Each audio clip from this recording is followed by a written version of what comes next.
right. 3, 2, 1. 3, 2, 1. I was like, I hope my mic actually picked that up. Oh, sorry. Oh, no, that's fine. I think it did, but I think we'll be fine. This is perfect. I'll keep that in. Welcome back to Bread and Butter, where we are serving up the basics for Hearthstone improvement and for podcasting, apparently. My name is Tito. Normally, Doc is here. Doc has a very good story. He's going to have a really good outside of Hearthstone story for next week. I'm not going to give that away. And I thought, who was going to be a good fill-in today? And I said, you know what? Chris ChanmanV. He sounds perfect. So, Chris, welcome to the show again. Thank you. How you doing? I'm doing good. I'm suffering from Olympic withdrawal since I was a complete junkie. So this podcast is coming at a perfect time because I'd probably be shaking in the corner, like really dying right now if it wasn't for this podcast. Apparently, it would be Mission Impossible. I heard Tom Cruise made a nice little ending there. But we have a very special guest this week. Jocelyn from The Angry Chicken is here. Jocelyn, how are you? Hi, guys. Hey, I'm doing pretty good. How's everybody else? I also am going through a little bit of withdrawal. Olivia, my daughter, absolutely loved watching the Olympics. I think it was just all the colors and clapping probably, but yeah, she was a big fan. So we watched so much in the last couple of weeks. I get it. Anything that would keep my kid when he was younger entertained and like focused and allowed me to maybe take a nap with them at the same time or something like that, I was for it. I was like, hey, you're liking this? Great. But Jocelyn, it's been a while. What have you been doing inside the world of Hearthstone lately? In Hearthstone, I've been playing a lot of Battlegrounds mostly. I mean, I know the new expansion just came out, so I did do my fair share of Standard, and yes, I was a dirty Lamplighter rogue. Don't hate me. But yeah, I definitely, Battlegrounds has had its claws in me ever since it released, and it really didn't stop. It's such a great, 20 to 30 minute chunk of content where it's like I don't feel like I'm tied down after that, but I also get a satisfying amount of game time in. So yeah, I've been playing a ton of Battlegrounds. I'm looking forward to the switch from buddies to trinkets though. Oh man, buddies, not my favorite. Not the worst, but what was the worst in your opinion? I'm going to guess it's anomalies. Anomalies. No, nothing wrong with that. I was just curious. Do you play duos as well? I don't. I played it the first day that it came out, and then I was just kind of I prefer to fail by myself. Fair enough. I don't need a witness. and no need to complain. No need to defend yourself about playing Lamplighter Rogue. You weren't bringing back Ziliax after Ziliax after Ziliax after Ziliax, so we're okay with that. Speaking of somebody who I think likes to play Warrior and probably brought back Unkiliax after Unkiliax after Unkiliax, Chanman, what have you been up to in Hearthstone? Exactly what you just said there. No, yeah, I've been playing Warrior, playing the new deck, and either getting, destroyed in the first 5 turns or destroyed in turn 40, one or the other, just playing Warrior right now. So, no, I'm just having a good time. I mean, I play Hearthstone in the weirdest way right now. I don't really try to get to Legend or rank up. I don't actually try to win that much. I'm just a greedy monger. I just love getting cards and discovering cards and, just playing Warrior, playing just super greedy Warrior, and that's half the time I lose. So it's I barely. It takes me forever to get to Legend each month, but I eventually do at the very end of the month. But yeah, so far I'm just kind of learning all the different OTKs to lose by, and then I got to figure out how to counter them as I discover them one by one. Well, what Warrior have you been playing since the patch? I mean, mostly. I mean, I do play the Ziliax one, right? And but ever since the nerf, it's obviously not as good with all the different cards that they changed. So I don't know. Honestly, I've just been trying a bunch of different. Tried Reno some. Tried going to old school. Just OTK kind of armor type of warrior just to see if it works. Sometimes it's these old decks work right after they've you've gone an expansion or two. It's oh, you remember that deck? It's still in standard and it actually works again. I've been just kind of playing around with some different concepts of old warriors, or not old warriors, but maybe warriors from a few months ago and seeing what works. But yeah, right now mostly it's just playing around with Reno and just seeing. I mean, it's kind of tough, like right now. I mean, I think the game's in a good shape because of why it's tough for the Warriors right now. But that's the kind of thing I like to do, just kind of problem solve. So it's fun trying to come up with my own thing instead of cheating and going to all the deck lists and all the whichever analytics site you use. Some people have actually been complaining that there's too much of the old decks. We still have the Warrior. We still are playing Discover BS Rogue. We're still playing Dragon Druid. We're still playing, and it's not a lot of new. And that's been the problem. Some people have compared this expansion so far to Rastakhan's Rumble, which fair. But I think by the end of it, we won't be saying the same thing because they do have the ability to make changes. We've seen some buffs that didn't exist before. So I'm hoping that by the end of it, we're going to remember this one fairly fondly. And like you said, I think the meta, while maybe still kind of old, a lot of old decks, I think it's in really good space. There's no one deck that's warping the meta at the moment. There's decks that are doing really well, apparently aren't as good. Druid is okay. It's everywhere, but it's not dominant. Warrior is kind of toned down a bit. We don't have like that sharper DH meta. And I'm in a little different spot than you. I'm on a content journey right now. I'm trying to, especially since I was in theory crafting and I was able to get that buff of people in my streams and my YouTube and all that. So I'm trying to take advantage of it. I'm trying to make new content and stuff. But one of the things I want to do is I'm playing really well. I got 11 stars for the first time in like 18 months this month. Oh, nice. So I'm trying to take advantage of that. And I want to be seen in other people's streams. I want to play Ron Mexico and people see my name playing Ron Mexico. I want to, play Kibler, have my name there because I'm doing that well. And I came in this month on 11 stars, which people say, 11 stars, you play tough people all the way up. It is so much easier. It is so beautiful. It's so much more fun. Don't listen to people. 11 stars is a drug I do not want to give up. But okay, wait, because can I ask you a question? Why is that? Why is 11 stars so much easier? Is it just the consistency of because you're playing the same like small 1,000 players, or like what is it that makes that so much better than like 9 or 10? Because you get 2 stars from Diamond 5 to Legend. So you know how you get to that. So it's not the opponents; it's the actual like game mechanic. Okay. Right, because you can find the edge. Like you can if you really want to, you can play the good deck, or you can play the counter to the good deck, or whatever it might be. And the struggle, the climb from whatever it is, bronze 10 to D5 is typically about as long as a climb from D5 to Legend, right? So as they say, listen to that, pretending he doesn't know what's at the bottom. What's back down there? Is that bronze? I don't know. I'm only there for one game a month. I don't know. All those free-to-play people, yeah. But I've spent sometimes you spend days, weeks at D5 to Legend, and you're like, I thought I knew how to play this game. Why can't I get there? But then when you can get there with a sub 500 record, because every time you win, you get 2 stars, you can get 2 stars, lose 1 star, get 2 stars. So playing around 500, even less, you can still get there. And yeah, the competition is a little bit more. So what we've talked about, and people on the podcast that listen to the podcast have heard us say this before, is I'm not trying to get 11 stars anymore. That was my initial mentality. But I'm trying to be an 11-star player, which means I want, it's new to me still. It's exciting. I really enjoy it. But I want to be the place where, I'm expecting to be there because that's the quality of my game. And that's what I'm trying to strive for. But, getting there is such a difference. But, once you climb in those ranks, it's do you ever see people like Ron Mexico or anybody struggle to get to Legend? Maybe maybe if they have a bad night. But for the most part, that's just part of their journey. They're just playing, they're there.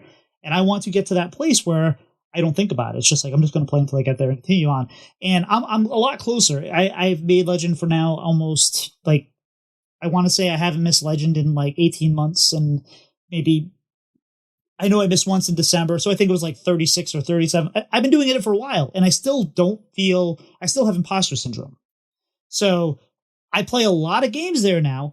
I came in around 355 this month. And I've played over 200 games so far. I know it's early in the month. I play a lot of Hearthstone.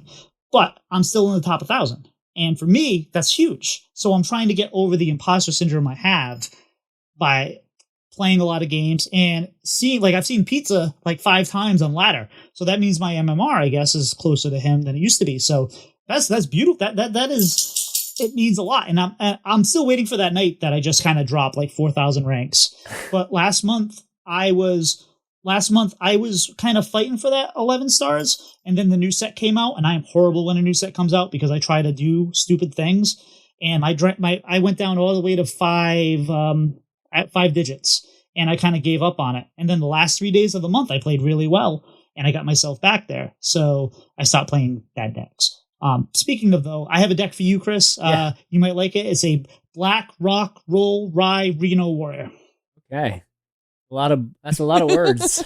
Like, I'm not sure I can fit that into the actual deck list or the deck name there. So it's just called BBR. BR. Okay. All right. I'm going to have to try that out. You got to send it to me. Yeah. But so I'm still fighting as hard as I can to keep it up there. And I've been having a lot of fun. It's been great. So, ears open. Outside of Hearthstone, I'll go quick since I'm already talking. I got a new carpet in my office. I have animals. My office is a 3-season porch, and animals, once they kind of ruin a carpet, it just kind of gets worse and worse. And being outside and having the humidity and whatnot, it just kind of get to the point where I couldn't deal with it anymore. So today was a major project to take everything out of here and move things and get a carpet down and try to make sure they don't do the same things again. Be nice, doggies. But, I have an old Chihuahua who's like 13 years old, and, I was going to wait until she passed away, whenever that might be, to replace the carpet, but I'm like, I can't. We're just going to have to risk it. And if I have to do another one, I have to do another one. But outside of that, like I said, I've been doing the content stuff, doing really well. I have some plans, so I'm excited. You're going to hear me talk about that a little bit in the future. And aside from that, I've been playing Pokemon Go. My son has it on his phone now because he's got a phone. He's going into middle school, and we're not going to have him walk around with his phone all the time. But, when we're out, Pokemon Go, boom, boom, boom. And Jocelyn, believe it or not, we're friends on Pokemon Go. You made a call to action saying, I need more friends on Pokemon Go, and I don't think you've sent me one gift. Just saying. I was going to say, I don't think I've opened that app in like 3 years, probably. My son still plays it. Especially now. Actually, yeah. Yeah, like my 2 nieces still play with their dad, but like we moved shortly after Angry Chicken ended. We moved out into the middle of nowhere. So I have like no Pokemon anything anywhere around, no stops within a 20-minute drive. Like I got nothing. So you see Jocelyn just Pokemon Go not on my radar. Like, so are you waiting for a raid? No, I'm just waiting for this stop to refresh over again. They've done things to make it better. Like you get like a daily incense and all that. But it's funny because like all my friends, I started sending gifts to my friends and whatnot. They're like, Tito's back. Oh my goodness. Because they're all still been playing for the last 5 years. And I just kind of gave up on it. But they were all like level, like, I don't know what, 49, 50 and have all the Pokemon. And I'm like, I don't know what, like we have Mega Evolves now. Like what the heck is that all about? My son was explaining it to me today. But yeah. But Joss, what have you been doing outside of Hearthstone? Outside of Hearthstone, I mean, it's funny. World of Warcraft has come up a lot because the new expansion is coming out, and it's kind of like tangentially related to Hearthstone. But I've been playing a little bit of that. They had a Mista Pandaria like leveling experience, basically, where you could go in, make a new character, and level through just the Mista Pandaria content super, super fast. And that was my first expansion. I actually went on For Azeroth podcast last night talking about it. Mista Pandaria was the first expansion I ever played. So when they were like, hey, do you want to like have this cool like smoosh down Warcraft experience in your favorite expansion? I'm like, hell yeah, I do. So I did that. It did get me back into WoW, and it's ending right when the expansion kind of launches. So I'm sure I'll probably try out some new stuff. They've got a whole bunch of things for like solo players, which, having a kid is basically how I'm going to experience MMOs now. I'm just forgetting all about the multiplayer M. So yeah, I think I'll probably still play a little bit of Warcraft, but that and Sea of Thieves as well. Oh my goodness, that game is so good now. Really? I've tried playing Sea of Thieves and with my son, my older son, and I didn't get it. Like, and I'm sure it's fun, but like it was like I can play Minecraft, which is like it's a sandbox game. You build things, you do what you want. There's no real like step by step. This is what you do. Sea of Thieves. He's like, all right, let's go raid an island. Okay, I'm like, okay, and we did that. And the thing, I'm like, but like, what's my drive here? And he's just like, you just do things. I was like, okay, sure. Open. Super open. Okay, so how long ago was that? I've got to say that was probably close to launch, right? Like 5-6 years ago. It was about 2 years ago. Okay. That's not Yeah. They've added so much stuff since then. There's like Tall Tales, which are like more of like a PvE story questing experience. They've got a whole bunch of different world bosses and stuff you can do. You can actually dive to PvP now, so you just kind of like queue for a PvP naval battle, and then it'll throw you onto a server with another ship. And that's all done by like MMR ranking and all kinds of like, it's insane. The current season, the thing that just came out was a PvE ship that it's bigger than a galleon that you have to defeat. And once you defeat it, you can take it over. And then you become basically the world boss. So then it's like a PvP world boss after somebody defeats it and takes it over. It's so cool. So yeah, if you haven't played Sea of Thieves in a while, it is chef's kiss now. What's the player base? How big is the player base these days? It's actually really quite big. They just released over on PlayStation 5 the season prior to this one. So yeah, they basically like, I don't know if they doubled their player base, but they have like a ranking system for their emissaries, and there's usually about 150,000 per emissary, and that was before PlayStation came in. And when you play Sea of Thieves, you don't have to be an emissary. So that's just basically like the super duper hardcore people. The people actually playing pretty multiplayer, big, right? Versus PvE. Yeah. Yeah. So yeah, there's actually, I think, quite a rich player base. And I mean, you can do activities that make you much less noticeable on the map, which is what I usually do because I play solo. But there's all kinds of stuff for basically every experience. And since you can like basically queue for whatever it is you're looking for, it just makes everything that much easier. So you can even queue for PvE events now. So if you're like, hey, I really want to go kill the Skeleton King, you can go and kill the Skeleton King instead of waiting for it to randomly like rotate through on your server. So yeah, it's pretty great now. Oh, so they got both. I just remember there was a big pirate ship in the sky and it was chasing us. And he was like, we got to get out of here fast. I was like, okay. That sounds cool. Yeah.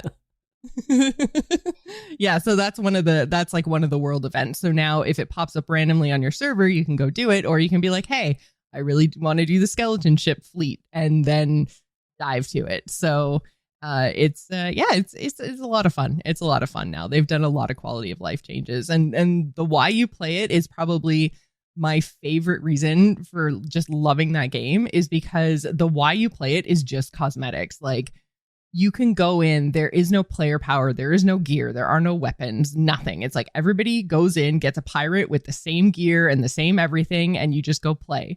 So like you can jump in with your friend. If you wanted to come play with me, I've been playing since day one, we could do a ship together. And there's like no barrier to entry other than obviously skill, like knowledge and skill, but you know, like there's no gear grind you have to do before you can play with your friends. So yeah, it's all purely cosmetic.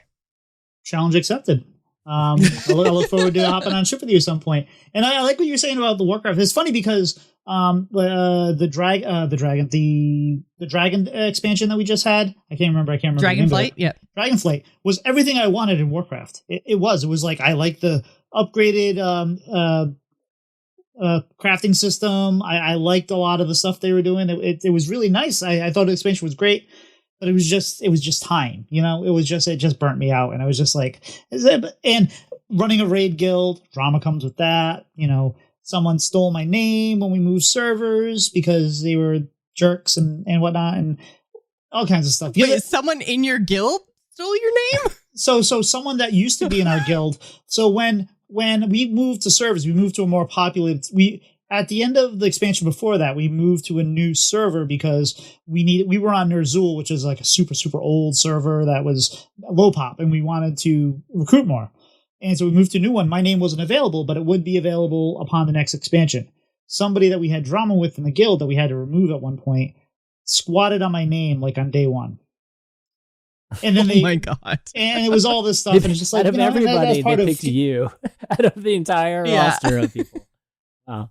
Well, I was a guild master. Oh, you're the guild master. Makes sense. Yeah. So some people some people are petty and whatnot, and what can you do? And it's just, I get to the point where I had been running a guild since Burning Crusade, and I was frustrated with myself because my APM felt like it should be fine, but I'm 50 and apparently it's not. So like I would struggle to hit the numbers that I needed to, and I could, like, I felt like I was doing everything right, but add that on top of trying to kill bosses with the guild and also struggling to keep a guild alive and whatnot. At times, you ever see that commercial with they have a big hole in something, they slap something on it to like cover up the hole? That was like me a lot of times, just trying to keep my guild afloat, and we did that quite a few times over the years. So it was just time. And as much as I loved raiding with my friends on Tuesdays and Sundays, it was like such a relief to not do that anymore as well. So yeah, I'd probably do the same thing as you. I'll probably get back into it. I'll probably just try to do the stories and LFR and whatnot. But wow.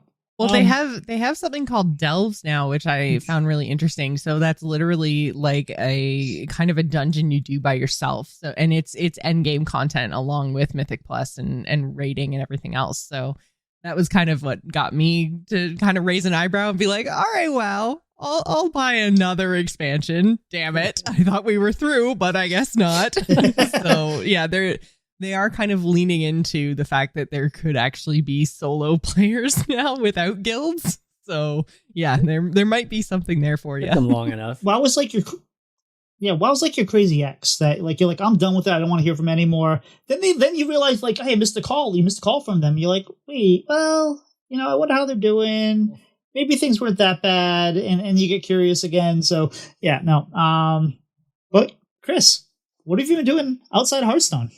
Outside of Hearthstone, mostly, I mean, gaming wise, I've been actually playing Velatro and backpack battles and things. It's like a friend of mine, he recently got into kind of went back and started just building some games again, and so we were kind of having some design just for this fun of it. We were having some game design chat because we used to make games together, and so we were really, I was just talking about just whether Hearthstone or Battlegrounds or TFT or whatever it was, right? And we started just really talking about just what are the basic elements of games, and it's kind of cool that there's been games recently that literally distill the most basic mechanics of like a lot of these, just whether it's auto battlers or whatever, they literally make it as simple as possible. And these games have been fairly popular, like backpack battles, for instance. I mean, literally all you're doing is putting items in a backpack and they just fight, what I mean? Like it's kind of crazy that would be popular, but compared to all the little bells and whistles you see on other battlers. But so yeah, I've been playing that. Then it's been a little bit of just fun, but also just kind of like studying it a little bit just for the heck of it, just kind of fun. But outside of that, my oldest son he's going to college Friday, so we're dropping him off for my first kid going to college. So we're like buying water pitchers, and I mean I didn't know you need an air purifier in dorm rooms these days, but apparently you do. So like we're buying all the we have all these duffel bags. I guess duffel bags are the way to go these days. So we have all these duffel bags full of stuff, and so we're going to be heading over to Gainesville on Friday to drop them off. So that's going to be one of these first time moments. You guys, I forget. You have kids? I forget. Or I have kids, yeah. But none of them have gone to college yet. So hopefully my third one, but okay, not quite like as I guess my age of my kids. So well, anyways, both of you guys, you'll be looking forward to that soon, hopefully. But maybe not soon for Joce, but 18 years from now, I would think. Yeah. So anyways, looking forward to that, and the kids start school tomorrow too, so it's always a little bit of an adjustment period. Yeah, so nothing exciting, as in playing Sea of Thieves or anything like that. More IRL stuff than gaming. And it's funny though, you're getting everything for the first kid. The second kid, you're just going to get some mac and cheese and some ramen and say, "Here you go, see ya." Seriously, right? Yeah, that's probably what ends up happening. Even though my first son just doesn't like ramen at all, so he's not going to go through that experience or all the ramen I ate when I was in college. Man, I went through lots and lots of boxes. I think I'm still purifying the salt from my body from all the ramen I ate in college. So real quick, one thing I forgot to mention, I get a new mic. So if I sound different, I have a new mic. I'm very excited. As a podcaster, this is a big deal for me. I went out and I went from the starter mic that was suggested to me by One Ridiculous Hat. And then I went to not the top quality, but I'm kind of like mid-range now. So it's really, really exciting for me. And Joce, one of the coolest things, and I had this with Chris when he was on, he came on, he was on a really early episode, but one of the coolest things for me, one of the coolest things about having guests on a podcast is, Joce, I talked to you for 8 years or so of my life. And like, I listened to you were in my ears all the time. So I feel like I know you. You don't know me, but like talking to you, like on this, it's like natural for me because I'm so used to like your cadence and how you talk and all that. So it's like that parasocial relationship here, but it's like, it's so weird. It's like, it feels so natural because for me, it is. It's like you'd be like, I'll be like, oh yeah, Josh, really? That's great. Good idea. So just a little inside baseball, it is really cool, but I think most people should already know who you are, but for those that don't, I think it's time to maybe, let them know you. So I have a few interview questions here, if you don't mind. I think one thing I want to know, and this, I don't even know if I've ever heard a story about this, but we usually start asking how people get started in gaming, and especially Hearthstone. But for you, it's the same question. But how did you decide to do a podcast about Hearthstone in the alpha? So, I mean, I got started in Hearthstone completely by chance because I'm sure you guys remember Hearthstone Alpha obviously wasn't open to everybody. And there was a huge push from the WoW community. They were trying to get people who played WoW to go and check out this card game.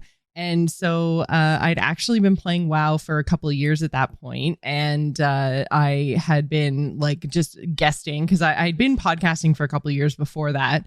And so I'd done some guest spots on WoW podcasts because I was a cat baby.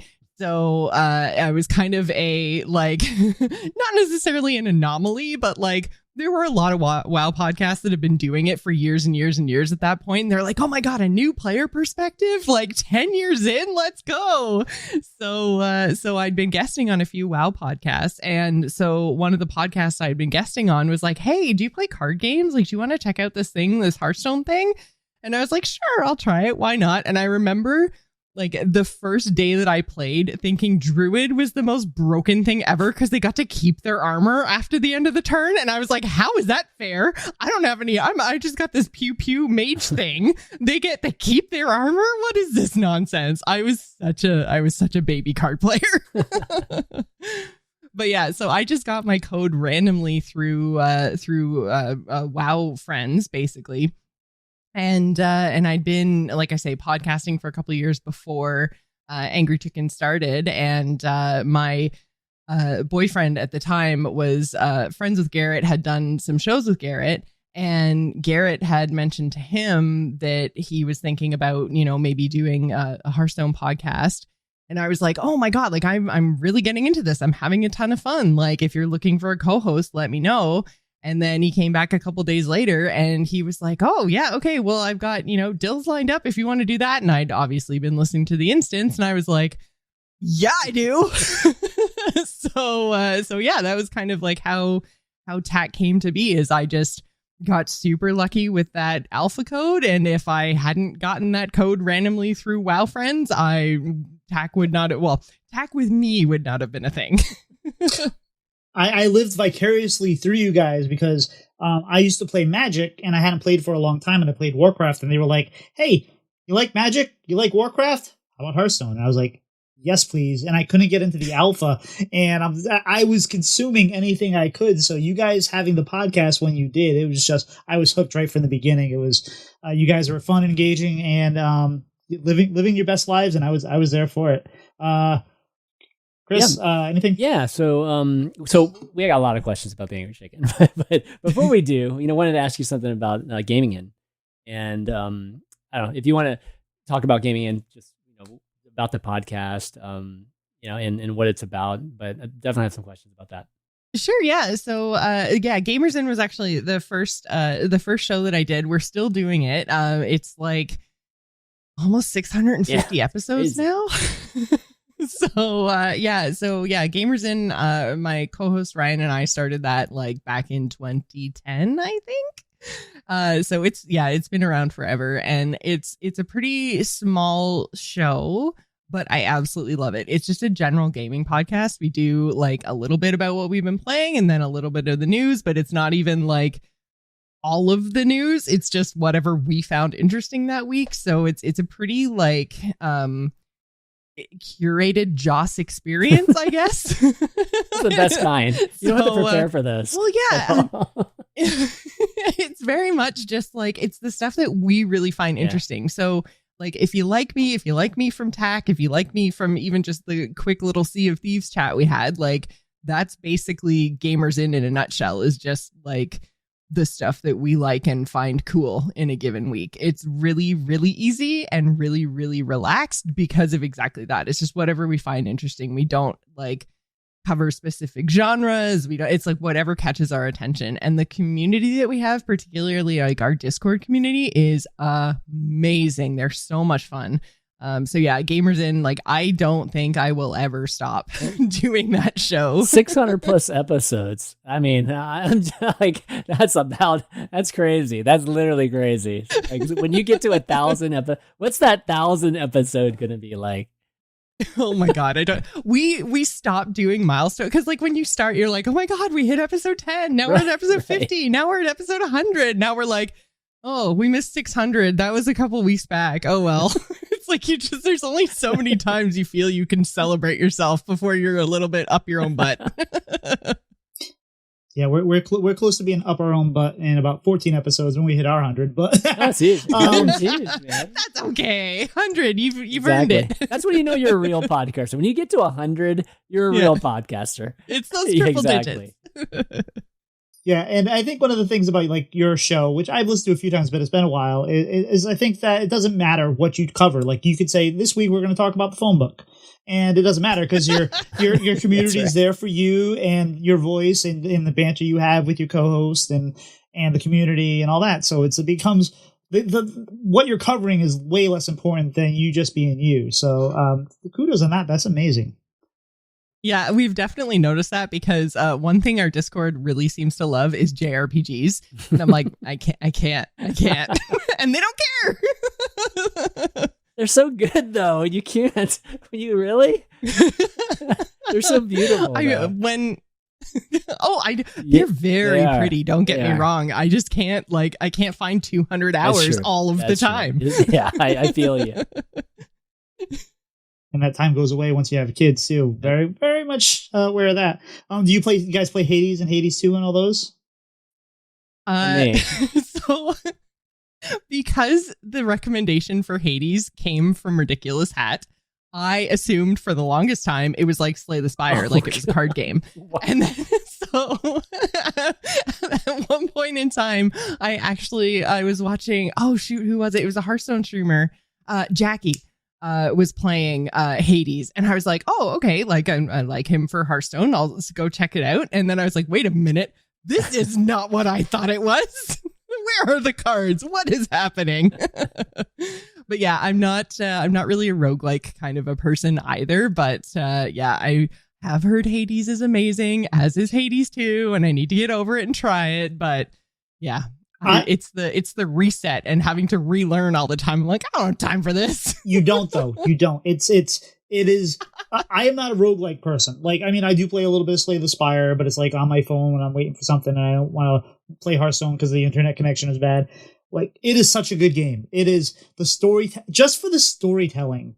It is amazing because it's not like the typical roguelike. Every time you die, something different happens and it's telling you more and it's continuing the story, and it's such a beautiful game. And I'm like halfway through Hades 2 right now, still in early access, but I can't recommend it enough. And like, I mean, Hat did a second podcast about it. Like, it's so good. It's so good. And anyway, this is not a Hades podcast. This is a Hearth podcast. Chris, you got any more questions about the game? This is okay. Sorry. No. Go ahead. No, I was going to say, I feel like this show so far has been about everything but Hearthstone. I know, right? I promise we'll get to it. We'll get there. Go ahead, Tito. Well, yeah, I think you have a little bit more on the Gamers Inn. Oh, no, it's just really about, asking if you when you started it. But if you started in 2010, you started it before TAG, obviously. Yeah, I did. Yeah. But how did it start? Yeah, how did you and Chris get together? I think it's Chris, right? Is it Chris? Ryan. Yeah. So we started Gamers Inn. I guess both of us were. Oh shoot, what was it? Man, it's been so long ago. So I guess, Final Score. That's what it was. It was one of Scott Johnson's shows. And Scott he was one of the first people to do like live streaming of podcasts. The first one I followed anyways. There might've been others, but, it was like before Twitch, before everything. We used to have like IRC chat, and we would just sit there and like listen to the live audio only stream. There was no video. It was audio only streaming of the podcast on his like frogpants.com website. Like, I've been around a long time. So we were just sitting there, and we would find that like Ryan and I we were just sitting there chatting like in the chat room all the time with every live show every week. And we tended to like share a lot of the same opinions, but not necessarily in an annoying, like too much overlap kind of way, but just like we seem to express ourselves similarly. And then we just started chatting and kind of became friends over the course of like probably about a year, I would say. And then we got to chatting a little bit more outside of the show, and then found out that we were like both working in very similar jobs, lived about 2 hours away from each other, like had just so much in common. And yeah, really just kind of like liked each other, like just became really good, really fast friends.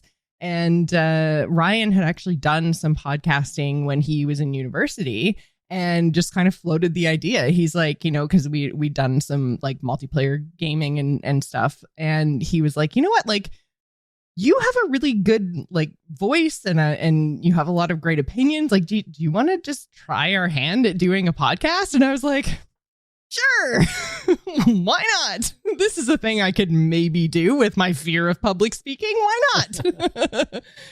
So yeah, we just kind of threw a couple episodes together and leaned way too far into the inn theme. I want all like the first 10 episodes of the Gamers Inn need to be wiped from the internet. They are terrible, but we finally got it to a place that it was like a lot more fun, a lot more, I think, interesting, and it's evolved so much over the years. And Ryan's got 3 kids now, so he doesn't have a ton of time, and it just like it's now in a place where it's like we're just having fun with it, and we don't take it too seriously. And I think that's why people find it so enjoyable. But yeah, it was very much like we randomly found each other on the internet. Yeah, and that's how all podcasts go, right? Like, because like Blizzlet used to start. Blizzlet was a competitive Hearthstone podcast, and look at them now.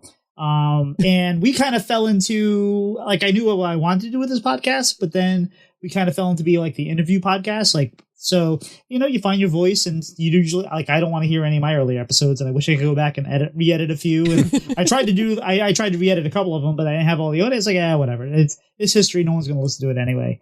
But so with the Gaming Inn, you guys have raised money for Extra Life for a long time. How did you get started with that, and why does Extra Life mean so much to you? So yeah, Ryan actually got started with it the year before I did, and then kind of floated it to me as something we could do as more of like a community thing. And it was also kind of right around the time where like Justin TV was starting up, and Twitch was starting to be a thing. And so we were just like, okay, well, is this a thing that we can try out to, do the streaming thing and do like a community event and do something good while we're at it. And yeah, so it was a thing that Ryan found originally. And honestly, it's just, I think everyone, because I'm so passionate about it, everyone expects me to have some sort of like personal story or like some sort of like, when I was growing up, I was a super sick kid or something. And it's not that at all. It's just, for me, the Extra Life, and I mean, it's a movement now. Like when we started, it was this like teeny tiny little thing, and now it's like they fundraise all year long. They make millions of dollars every year. Like it's this amazing cause. And I think for me, when it started, it was very much just we were kind of like in the middle of like all that Gamergate stuff, and like there was just kind of a lot of negativity in general around being a gamer. And I really liked the idea of coming together as a community and being like, hey, we're going to play video games. Here's all the reasons why that's okay. And also raise money for like the Children's Miracle Network of Hospitals, like this amazing cause. We're going to do it as a gaming community. Like, this is who gamers are. You know, we are kind, we are thoughtful. And, you know, it felt like at that time that was as important of a message as, you know, actually raising money for children's hospitals, which obviously, like, you don't get a cause much better than that. So, you know, like, it's not necessarily that I had a like personal sick kid story. It was just that, like, I wanted to use gaming to do good at that point in time. And it's kind of like grown from there. And we haven't missed a year. I think we've been doing it for 13 years now. Wow. How much money have you raised? Have you ever just like totaled it all? Like, yeah. So individually, I've raised over 20,000, and I think our team is kind of in between 40 and 50. Oh, that's amazing. Altogether. Yeah. So that's not insignificant at all. That is a huge chunk of change. And I understand why people might think like you have a story, because like you don't usually start raising money for Lagenkudel's disease unless somebody you know has Lagenkudel's. Like how do you pick which disease or syndrome or whatever you raise money for unless you have a personal connection? But it makes a lot of sense, and I think it's been really great. Oh, I see a collector's edition behind you. Oh yeah, the Dragonflight. Nice. Okay, well, why don't we talk about TAC some? Given that we've been avoiding talking TAC. No, we haven't avoided it. But you know, obviously, you guys did hundreds of episodes of TAC, and just having done all those episodes, you know, like I'm sure there were numerous special moments and top episodes. Like, love to hear which ones. Like, if I asked you just right here and now, like which ones would come to mind. There was, I think it was actually our 100th episode. We had a ton of it. Like, we had Ben Brode on, we had Yang Wu on, and it was so much fun. And really and truly, like, any episode of TAC where we had Ben Brode or Yang Wu, either or, like, I mean, the live BlizzCon episodes come to mind. Like, it's just, whenever we got a chance to hang out and talk Hearthstone with those guys was like amazing. They were so fun, so energetic, so passionate. They loved the community. They loved doing the podcast outreach and stuff. Like, it really felt like we grew alongside the game, and, you know, they were listening. Yang Wu especially was, you know, kind of like listening to the show and a fan of the show, and, you know, was emailing into us like episode 1 sort of thing, like just super stoked that, you know, people were enjoying the game that he was making. And yeah, so I mean, really and truly, any episode that they were on, I'm pretty sure, yeah, episode 100, and it was like Bro did the push-ups, and the chicken head, and and then like they showed up for the League of Explorers announcement at BlizzCon, and, you know, with the Explorer hat for the live episode. Like, yeah, anything with the two of them was amazing. It was like the highlight of my podcasting career. Those guys were just the greatest. They're the reason I play Snap now. Otherwise, I wouldn't have cared. But I was like, it's them. Okay, I'm in. You still keep in touch with those two? I haven't talked to them in a while. But to be fair, I haven't talked to anyone in a while. Been a little bit busy. So did y'all ever? Well, real quick, did y'all ever consider doing a live podcast from any of the KBBQ like lunches or whatever y'all used to do, or dinner, whatever they were? I think they were lunches, right? I mean, like, no, only because like we used to have some really fun, really candid chats that we never would have had if they were recorded. I'll put it that way. Right, okay. What's it like having, like, so you guys blew up, and then you would go to BlizzCon and you would have like a live show and you'd have meetups and all that. What is that like as a podcaster? That just seems like that's had to have been such an experience. The number of people who go, "Oh, you're tall." I've never had that happen. Is that good? Literally, yeah. The first thing that everyone says to me the first time they meet me, "Oh." Just like, okay, yep. Maybe I should just start every episode of everything being like, "Hello, my name is Jocelyn and I am 6 feet tall." Now on to the show. But yeah, it's really fun. At first, it was really, really intimidating because, as I mentioned a little bit earlier, I did have a fear of public speaking that podcasting really helped me get over. And so, like, some of the very first episodes that we did in a live forum, because by the time TAC was over, I mean, I've done Gamers in front of live crowds now. I've done TAC and the instance and all kinds of different panels for things at different events. And like, the first couple that I did, I was like, oh my God, there are 20 people in this room. I can't do this. And then by the end, it's like, okay, and now there's like 250 people in this room. I can do this.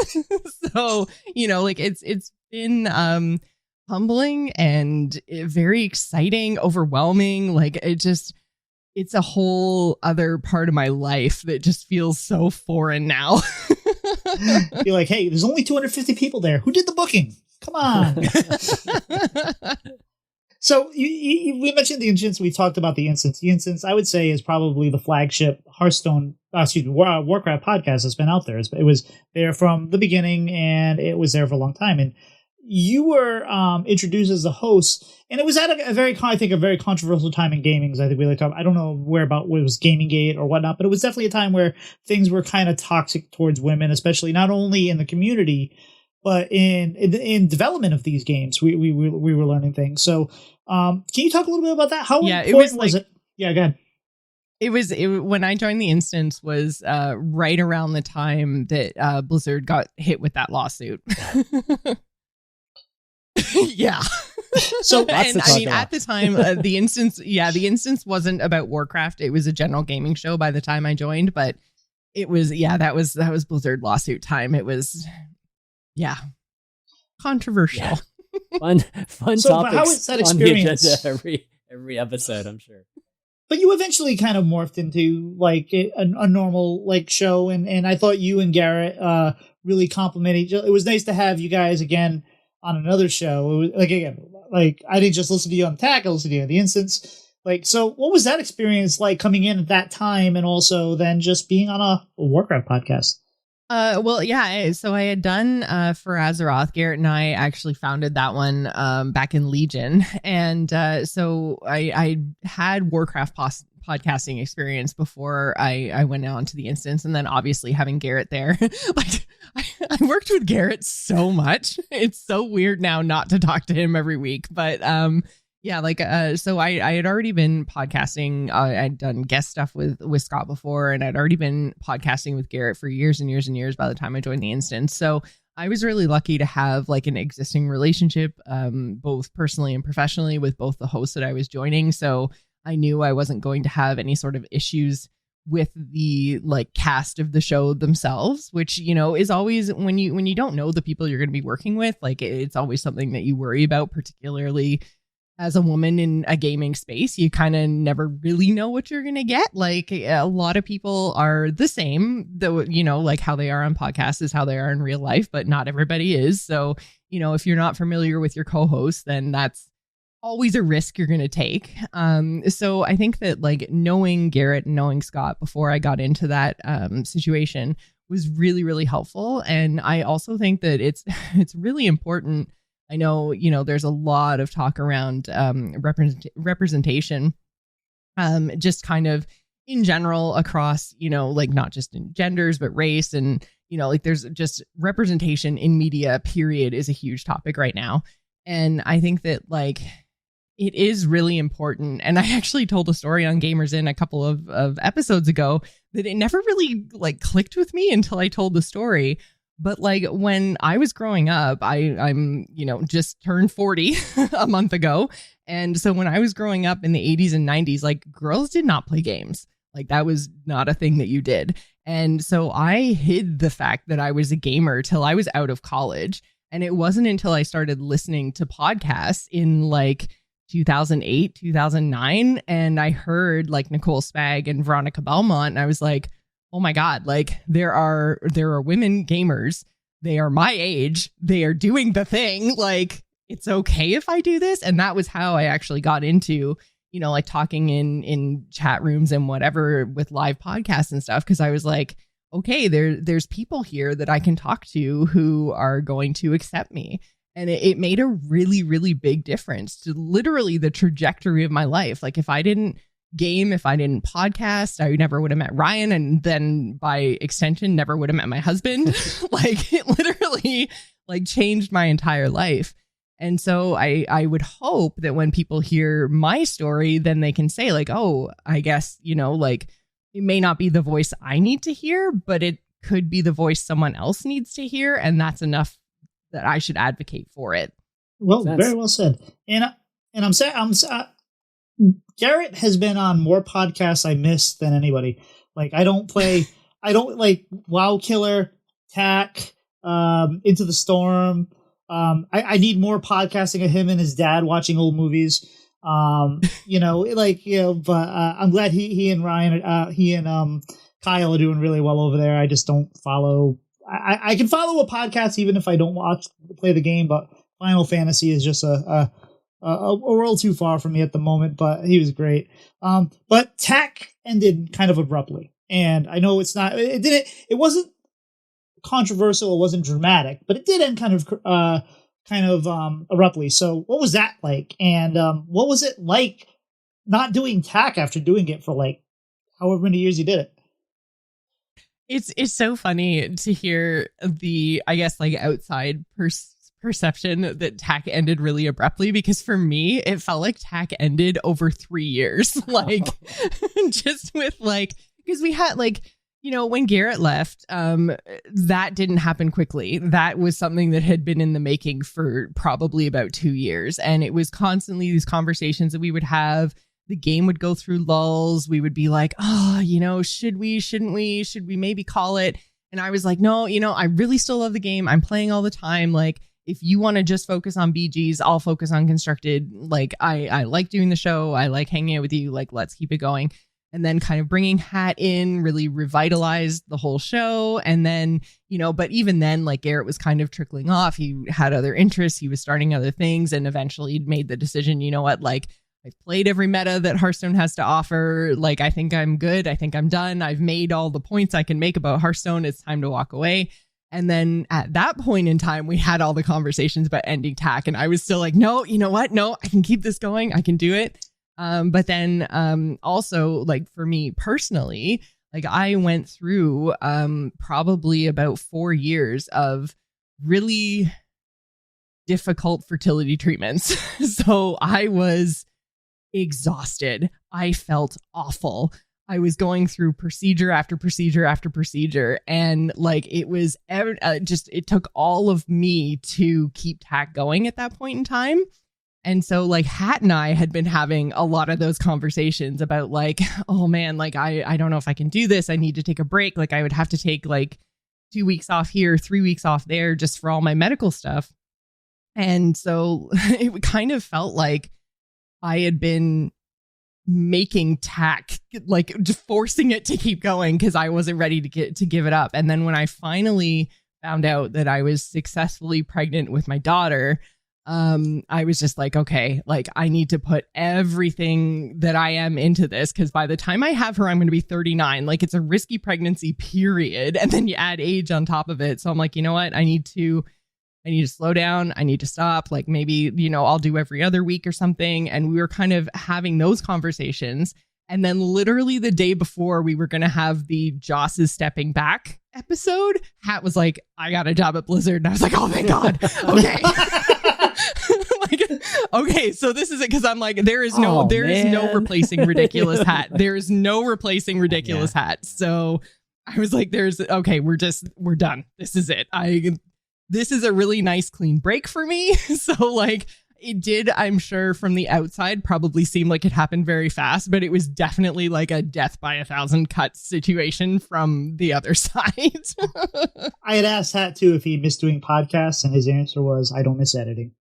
Well, that's the thing, because like he, especially by the end, he, after Garrett left and everything else and everything I was going through, like he was doing so much heavy lifting. Like he kept TAC going for the last like year at least. Like he was amazing. I cannot say enough good things about Hat. Like he is just such a fantastic human and so kind and understanding. Like, oh, I'm gonna get all teared up. But like honestly, like he is just such a fundamentally good person. Yeah, he was the heart of TAC for that last year. So yeah, there was no way I was going to replace him. Not happening. And I've always made the joke that I used to talk to Hat more than my wife, because I would listen to him on The Angry Chicken and Vicious Syndicate and Coin Concede. And it was funny how he brought a different, like this, like podcasting isn't easy. And you usually try to be yourself. He brought 3 different voices to 3 different shows. He played a different role on each show. And he just an absolute outstanding job. Actually, I had a question to ask earlier on. It's a little bit of a tangent. What's it like? What's it like podcasting with Brian and Justin? Oh my God. So I absolutely love those guys, but they are so off the wall. I never feel comfortable when I'm on their shows. It has nothing to do with them. It was amazing to have them on The Angry Chicken, because then it very much felt like I was in the driver's seat. But like, they are so witty. They are so smart. They are so quick. I'm just like, oh my God, I am never going to be comfortable. I am so on edge because I'm afraid you're going to throw me something and I'm just going to not have any idea how to respond.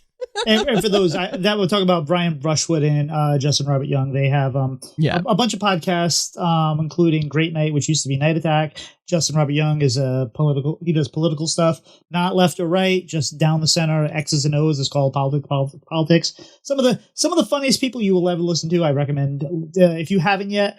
In fact, I found Diamond Club through TAC, and I found the Coin Concede because there was an episode that Coin Concede had that was very focused. It was a women's roundtable. They had a bonus episode, and TAC recommended it. And find them, I found them. I found Squelch. I found Blizzlet. I found my own podcast. I found my community. So like everything that has gone from everything I do has generated itself in one way or another from The Angry Chicken.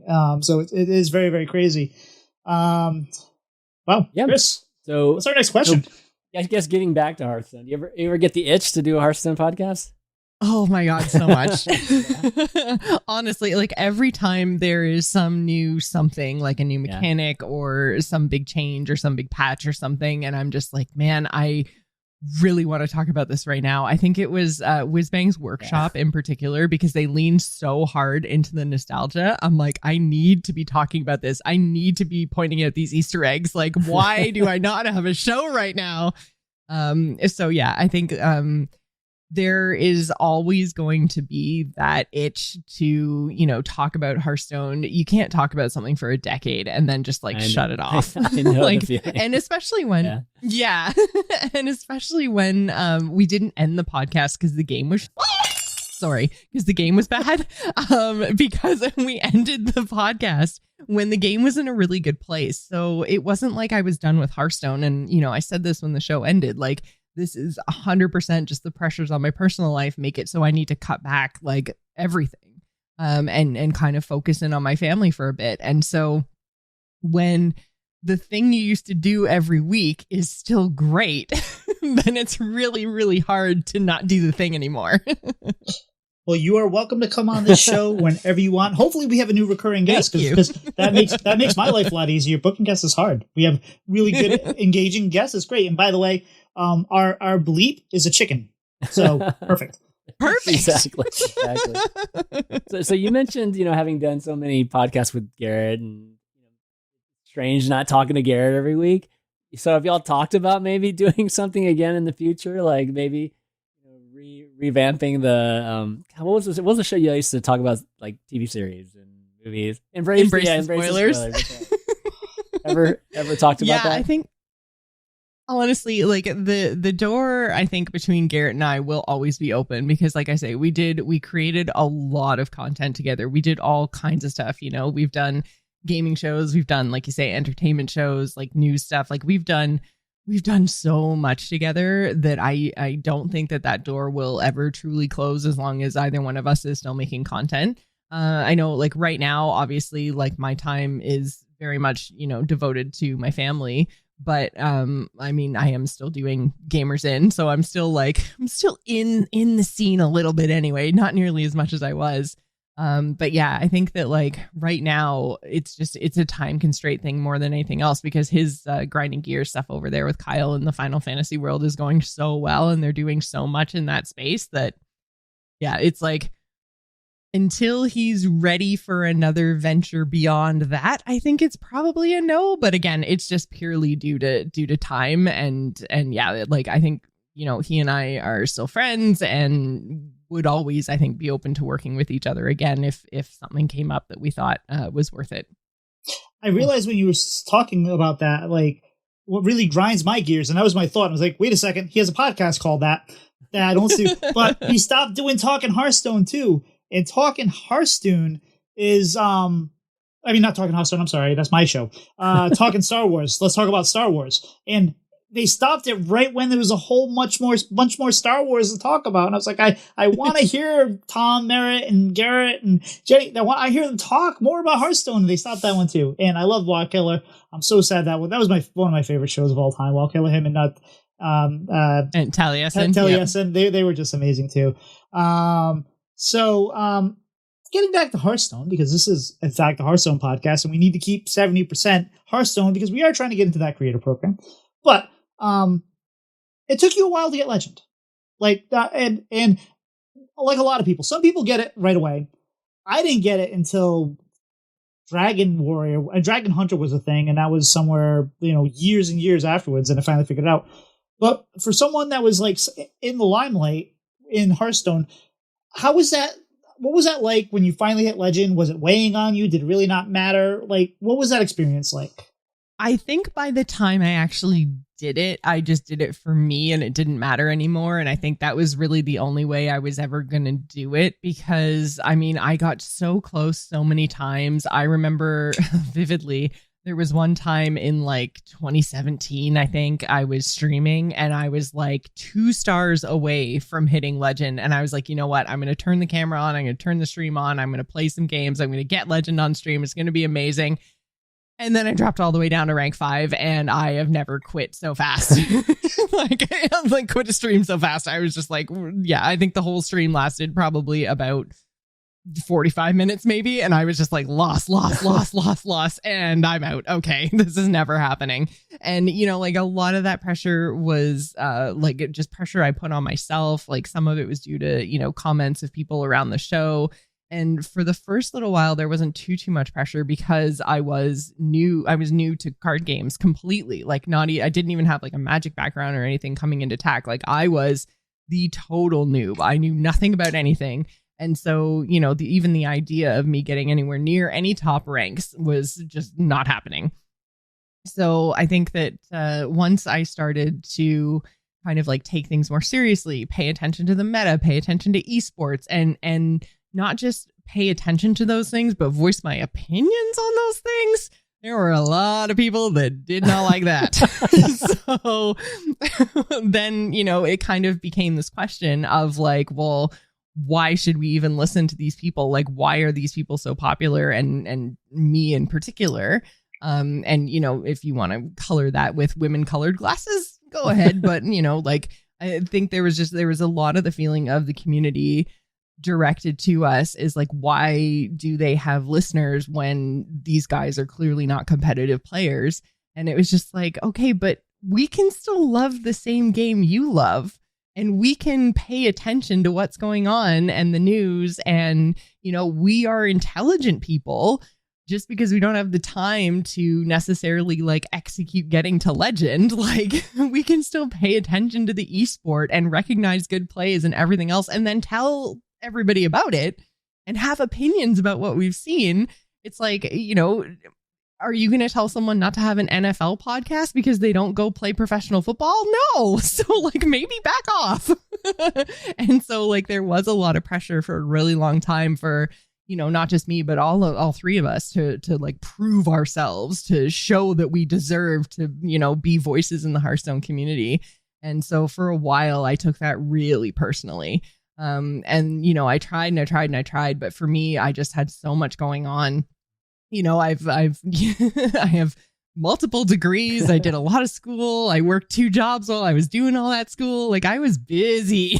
And I don't think a lot of people kind of realize how much time it takes when you are grinding out to legend 1 star at a time. Like it's a big time commitment. And I just didn't really have the time to do that. So, you know, when I finally did find the time, I ended up getting legend with Face Hunter. Like I was no better of a Hearthstone player like the day before I hit legend to the day after. Like, I don't know. It's such a funny thing that so many people, myself included, put so much weight on. Like, it doesn't really matter. Yeah, it's like it's not a reflection of your skill. It's a total arbitrary like milestone. And I mean, I have my own anecdote too, but you know, like that's the one thing I really, you know, I would say respected about you guys, you know, because I would say I felt the same, you know, like my show was completely designed around like the opposite, which was like, literally bringing the best players on. Right. And that sort of thing.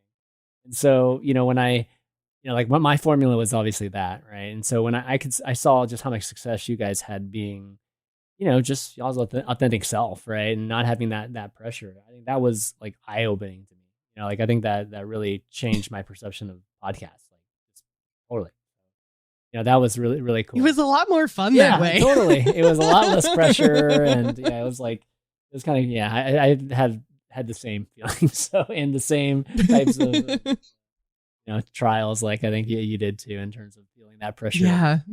And I think it's just such a weird thing to say, like, oh, you don't have this card back, you don't get an opinion. Like, what? I mean, that's how people are on your streams. Like, I was streaming back then too, right? And it's just like everybody comes on. It's like expects you to be, you know, the best player ever or whatever, right? And it's like, no, dude, I'm not like, you know, I'm not going to play perfect for sure. But then I don't know, it's what every streamer goes through. So I'm, you know, I think it comes with the territory. But being a podcaster is different though. You know, like being a streamer, I think there's an element of you being good at what you do, you know, and that's why that's a big part of why people watch gaming streamers, is to like learn and really, you know, just that's the reason why they watch your stream, right? So I think especially back then, that was like a big reason. Streams on Twitch, and there was no IRL, and you know, it wasn't so much that, right? Mm-hmm. So yeah, it was a lot different back then. I used to think too, like, I mean, I used to think like, hey, why aren't Garrett and Joce getting to legend like for a little bit, you know? And it's like, but then I was like, okay, only 1% or less than 1% of the population makes legend, so why do they need to? It's like I started thinking you guys as kind of like the marijuana of Hearthstone podcast. Like you guys were the entry drug to Hearthstone. So you guys were like the entry, and then if you needed like the hardcore, you got like Coin Concede, which was competitive, and then you had, you know, other things. So it was like, yeah, if you really need to know what the top 1% of the meta is doing, yeah, you can go listen to other shows. But for the 99% of people out there, they just want to hear about people playing Hearthstone and loving the game and what's cool and what's interesting. And are they giving you hey, what's changed in the meta this week? Maybe not. Who cares? They're having fun. They're talking about a game that we love. And like I listened to all the shows, and I used same thing with the instance and convert to raid and all that. Is like I liked when the shows were different, because after a while they became homogenized, right? Listening to like Convert to Raid and the instance was listening to the same show, except you had Coltrane making some jokes here or whatnot. And I like when the shows are different. And TAC was a different approach than Coin Concede was, that Squelch was, that Vicious Syndicate was, or whatever not. And I think that's important, because you want to find. I consumed it all because I just love Hearthstone, and I still love Hearthstone. But for some people, you got to find the right voice for you, and then you may not care that, hey, we're having issues with this particular thing and the high levels of meta. You just want to know what's fun, what's interesting, what people, and like we talked about before, it was less about the game. Like I stopped listening. I continued to listen to TAC even when I felt like I kind of moved past it as a player, and I don't mean that in like a condescending way. I just like, I was like, oh no, that's fair. like Coin Conceit was more the, like, as far as what I was listening it for, like the competitiveness of it and all that. But I was listening to TAC because I listened to you guys. You guys were like a warm fire, you know, a nice hearth. It was comfort. It was comfort food, and I think that's just as important as being competitive. All right, so favorite deck and class of all time. Okay, so my favorite deck of all time was Spiteful Priest. Oh, the Spiteful Summoner. Yeah. Like I think I'm pretty sure 90% of my priest wins are from that point in time, that one deck. Like I've barely played priest outside of that, just like a little sprinkle of dragon priest here and there. But like, yeah, that Spiteful Summoner deck. That was easy legend, that. Right? Okay, right. Right. That was easy mode. Yeah, but favorite class of all time is just Hunter. Face. I just yeah. Well, not even face. I actually liked Hunter decks, all the other Hunter decks. Like I never really enjoyed face Hunter. I liked Hunter when it was doing big beast things and just mech things and anything that wasn't face. I was all on board. And obviously I mentioned I got legend off of Face Hunter, so I enjoyed it for some period of time at least. But yeah, like for me, I started a Hunter in WoW. Hunter was my first character in WoW, and so when I came over to Hearthstone, it was just the first thing that really like clicked with me. It was pretty easy to wrap my head around. You know, it's got a straightforward hero power. You can't point it anywhere else. And, you know, there's beasts and there was the synergy of the beasts. And I was like, okay, I get this. I like this. So, yeah, it's very much the first thing I played, and I've liked it in many different iterations over the years. And it's very much like the first class I go to every expansion. Like, okay, what's new in Hunter? And then for everybody else. So you've done TAC for a long, long time. You did talk for a long, long time. And obviously when you do something that long, certain memes and certain things kind of like repeat themselves and all that. You had So Hot that was there for a while. And there was an affinity for Eye for the Eye, which was like a card you stood behind forever. And I respect that. Unicorn, You're the Unicorn, everything like that. So were there any of those that you really liked that kind of stuck, or were there any of those that you hated? Honestly, I feel like I really, really loved that Eye for an Eye stuck, because that was just, it's such a like encapsulation of who I am as a person and a player. It was like, it started off when I knew nothing about anything, and you know, it was within the first couple of days or like couple of episodes of TAC where I was just like, no, I don't care. Like Eye for an Eye is just like, I love that card. I love how it makes me feel, like, you know, and for me as a person, I'm just like, yes, vengeance. You know, you're going to hurt me, I'm going to hurt you back. So like, it just, yourself. I don't know. The whole Eye for an Eye thing, like I am aware it's a terrible card. It's literally like the example Brode gave in an interview one time for like, well, yeah, we have to design bad cards too, because we have to teach people. I'm like, Brode, you take that back. That card is amazing. I will feel my vengeance and they will feel my wrath. And yeah, I'm really glad that stuck around. The whole Year of the Unicorn thing, like, it's so funny because like everyone associates me with unicorns now. I didn't like unicorns like 15 years ago. Like, it's not like I have this like lifelong obsession with unicorns. It was literally the first year that they did like a rotation with I guess it was the first one, Kraken? Yeah, Kraken, I think, yeah. Yeah. And they showed that like Zodiac looking wheel thing. And I was like, and if it goes clockwise, I'm like, the next year is going to be Year of the Unicorn. Because at the time when we were doing like content at that point in time, they weren't putting out patches every 2 weeks. Like we would go months without a balance change. So like finding things to talk about can be difficult. So we would do all kinds of like commentary and predictions and all that kind of stuff. And one of the things we were talking about is, you know, what is the next year going to be? And I was like, well, if you look at the visuals from last year, you know, Year of the Unicorn, it's going to be Year of the Unicorn. And then when it wasn't, everyone blew up. And then all of a sudden, unicorns were my thing. They are now like my Twitch emotes. Like oh my God, just it's unicorns just stuck. And that was never my thing. And I get that I'm a happy bubbly person, but like unicorns was not my thing, you guys. TAC did that to me, and I kind of wish it would just die. Even still, we still like whenever the year changes, we're always like, is it Joce's year? Oh, I know. Yeah. Oh, God, Year of the Pegasus. This is as close as you're getting. I'm like, oh my God. And we even had, I'll take it. Can we stop talking about it now? And we even had, well, it didn't help when like Ridiculous Hat was like, Joce isn't feeling that well this week. Can we all send our unicorns on Twitch? Yeah, like exactly. It's the thing that will, it just is who I am now. It's never going away. Like, and it's fine, but I also kind of wish it would just go away.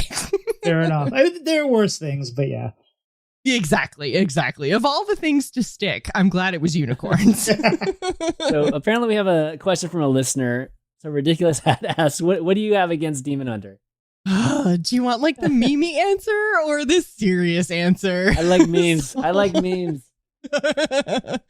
Demon hunters are the worst. How on earth do they get access to that much power all of the time? Sounds like a voice line that should be in the game.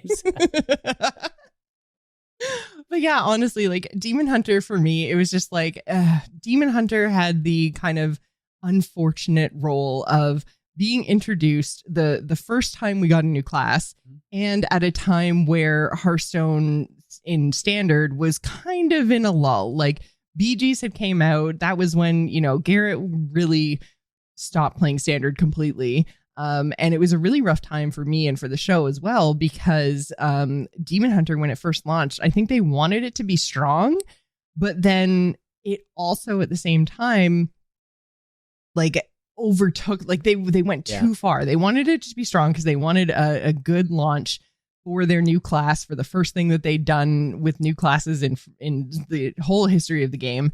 And so they wanted it to be strong, but they went way, way too far with it. And so the whole entire game was just Demon Hunter, Demon Hunter, Demon Hunter, Demon Hunter. And I was like, this sucks. Yeah, like I probably would have stopped. Yeah, I probably would have stopped playing Hearthstone if BGs didn't exist.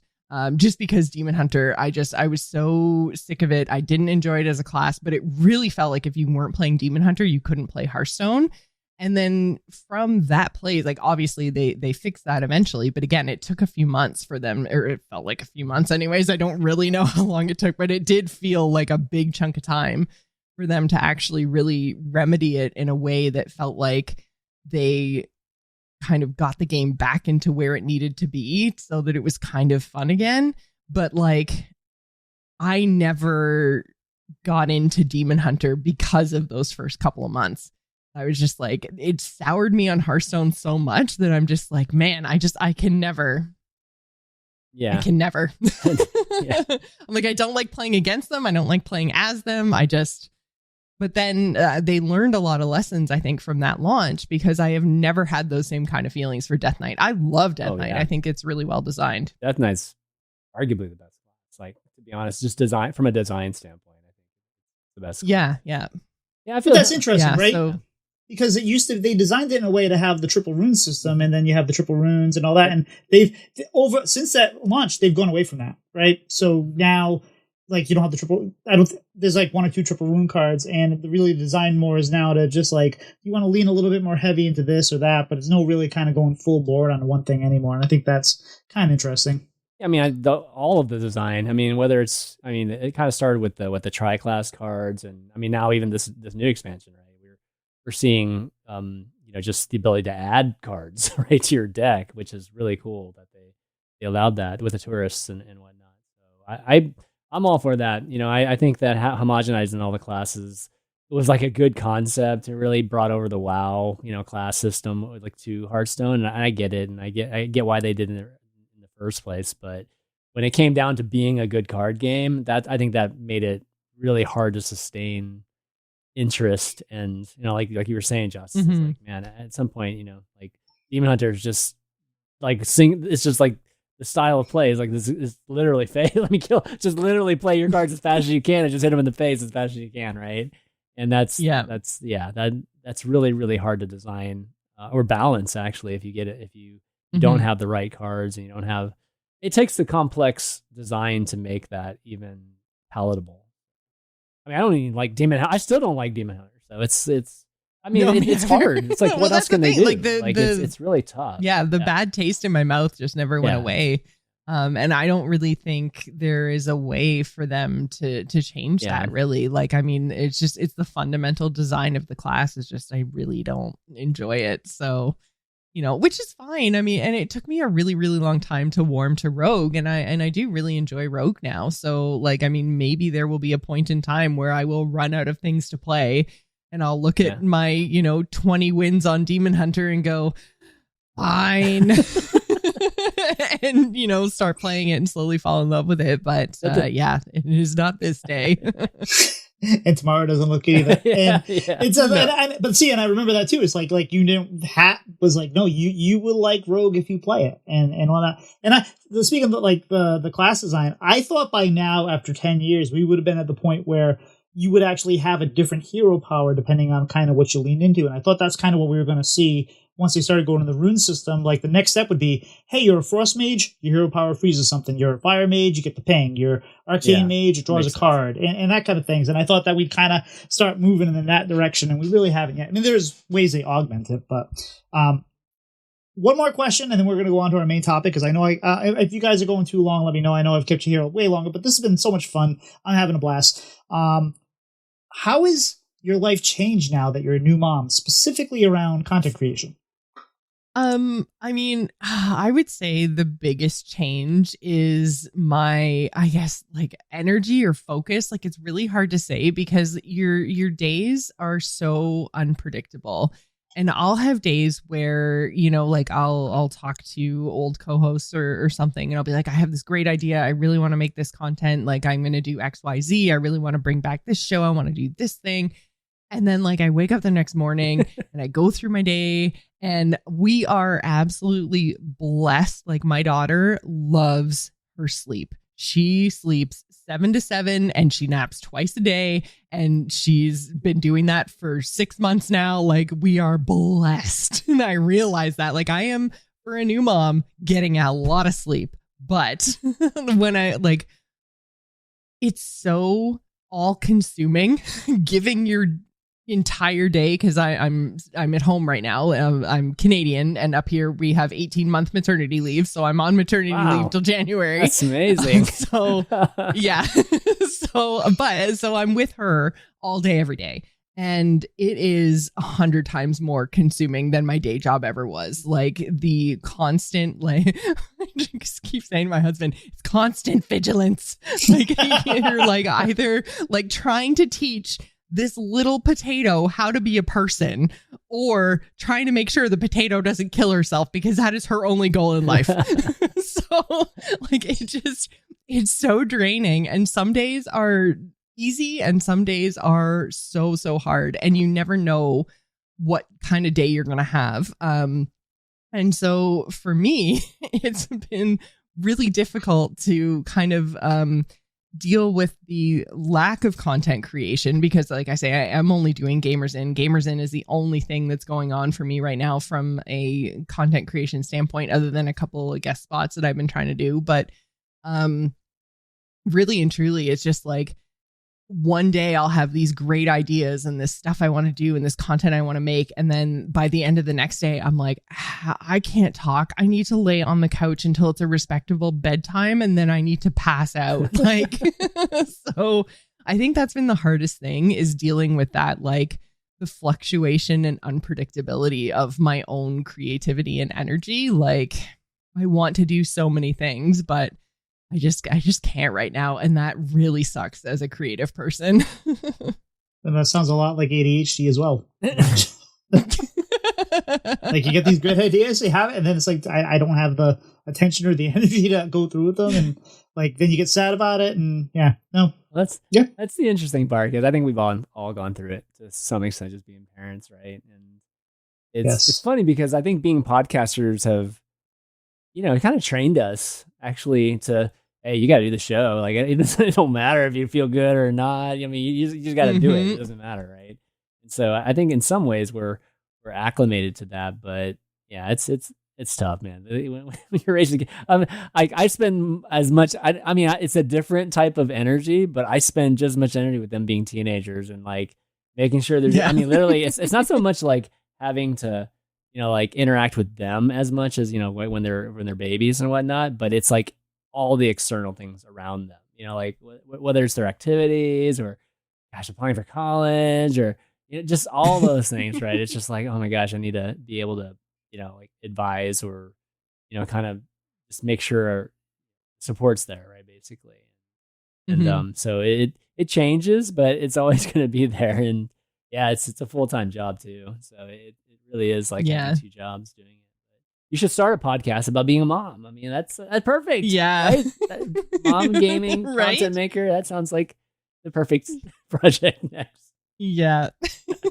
Honestly, yeah, like it's also been really, really difficult because I think I mentioned earlier on, we actually moved just before we had my daughter, and we moved like out. We wanted to be like out of the city. We wanted to be away from people. We wanted to have some space. We have 2 very big dogs. We wanted them to have like space to run. We wanted her to have space to play, and so we moved out of the city and we have no wired internet. We are on Starlink. Whoa. So yeah, smokes. it's like I also can't stream. And so I think that would have been the easy kind of bridge is like, okay, tonight I have the energy. Tonight I've got the time. Like I'm just going to turn on the stream and go. And I haven't had that creative outlet either, just because of, the nature of how Starlink works. So I think, like I really, really hope that we get some sort of something out here soon. I keep like messaging all of our local providers and I'm like, hey, want to come down our road? There's at least one customer down here. And but for some reason that doesn't sell them putting in thousands and thousands of dollars of infrastructure. I don't know why, but I might have an AOL CD I can mail you. Yeah. Oh my god. You might have better luck ending up streaming from your phone than from your wired internet. Yeah. So yeah, I think that would be like my ideal kind of bridge between like putting out new content that had some sort of schedule to it. Would be just kind of streaming whenever I had the time and energy. But yeah, my internet situation is up. So that's probably not going to happen anytime soon, which is really unfortunate because I miss it. I miss it so much. Like creating content is great, but like I miss the interaction of the stream, like doing the live show every week and then doing the streams a couple times a week, like talking to the chat room. Like the Discord for Gamers In I mentioned earlier is really, really, really great. And, I like having conversations with people in there, but there's nothing quite like the experience of live streaming, right? So yeah, I do. I miss that so much. And that would be like, that's the only thing that sucks about living where we live now is just the lack of internet. Yeah, I can't even imagine nowadays, right? It's an essential service. And yeah. It's all the TikToks and the YouTube shorts I'd be missing. You can still watch all those. Right? You just can't. Like we can download. Yeah. It's the consistency of the upload that's the problem. I see. So. Yeah. Well, you've been coming through loud and clear today, and your video has been fantastic. So maybe you're not that far off. Maybe you just need to get 2 Starlinks and link them together. Link the link. It's a secret to everybody. But what's not a secret to everybody is that Hearthstone has been around for a long time. We're in our 10th anniversary year. I have a little bit of stats here. Closed beta began August 16th, 2013. The open beta, when I get to play, was January 21st, 2014, and I'm pretty sure I played on that day. So I thought it'd be interesting to go through the expansions and talk a little bit about them and kind of like the history of Hearthstone. Now, granted, it's already been an hour and a half, and we're in Quink and Seed length territory already, and we haven't even gotten to our main topic. So this won't be an in-depth conversation. We might revisit this again later, but I thought it'd be fun to at least talk about, and especially since I have some folks besides me that's been here since the beginning. You know, a lot of the folks we have on the show have like, oh, I started playing in, whatever some mid set is, Revenge of Galakron or whatever they're called. So, thought it's something. So, what were your guys' thoughts on the initial release of Hearthstone? Like I know things changed from beta to release when we some cards changed, but for that first like entrance, what were your thoughts, Chris?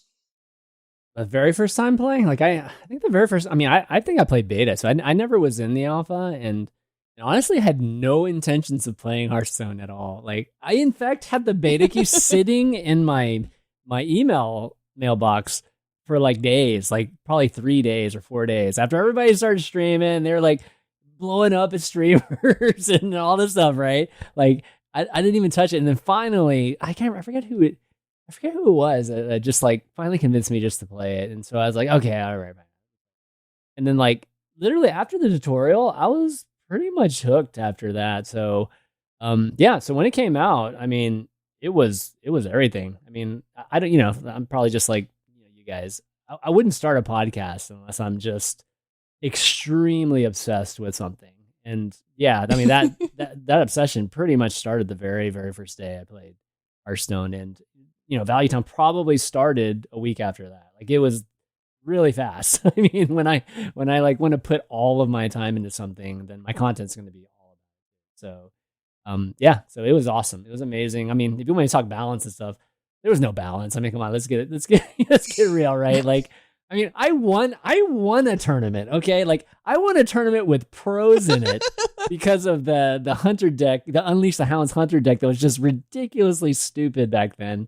And I actually, won one of those weekly opens, and that was like everybody thought I was like a pro. It was the funniest thing, dude. Everybody thought I was a pro, and I was getting thousands of people watching my stream, and it was, and this is probably what led me to all this crazy paranoia about getting the legend every month, right?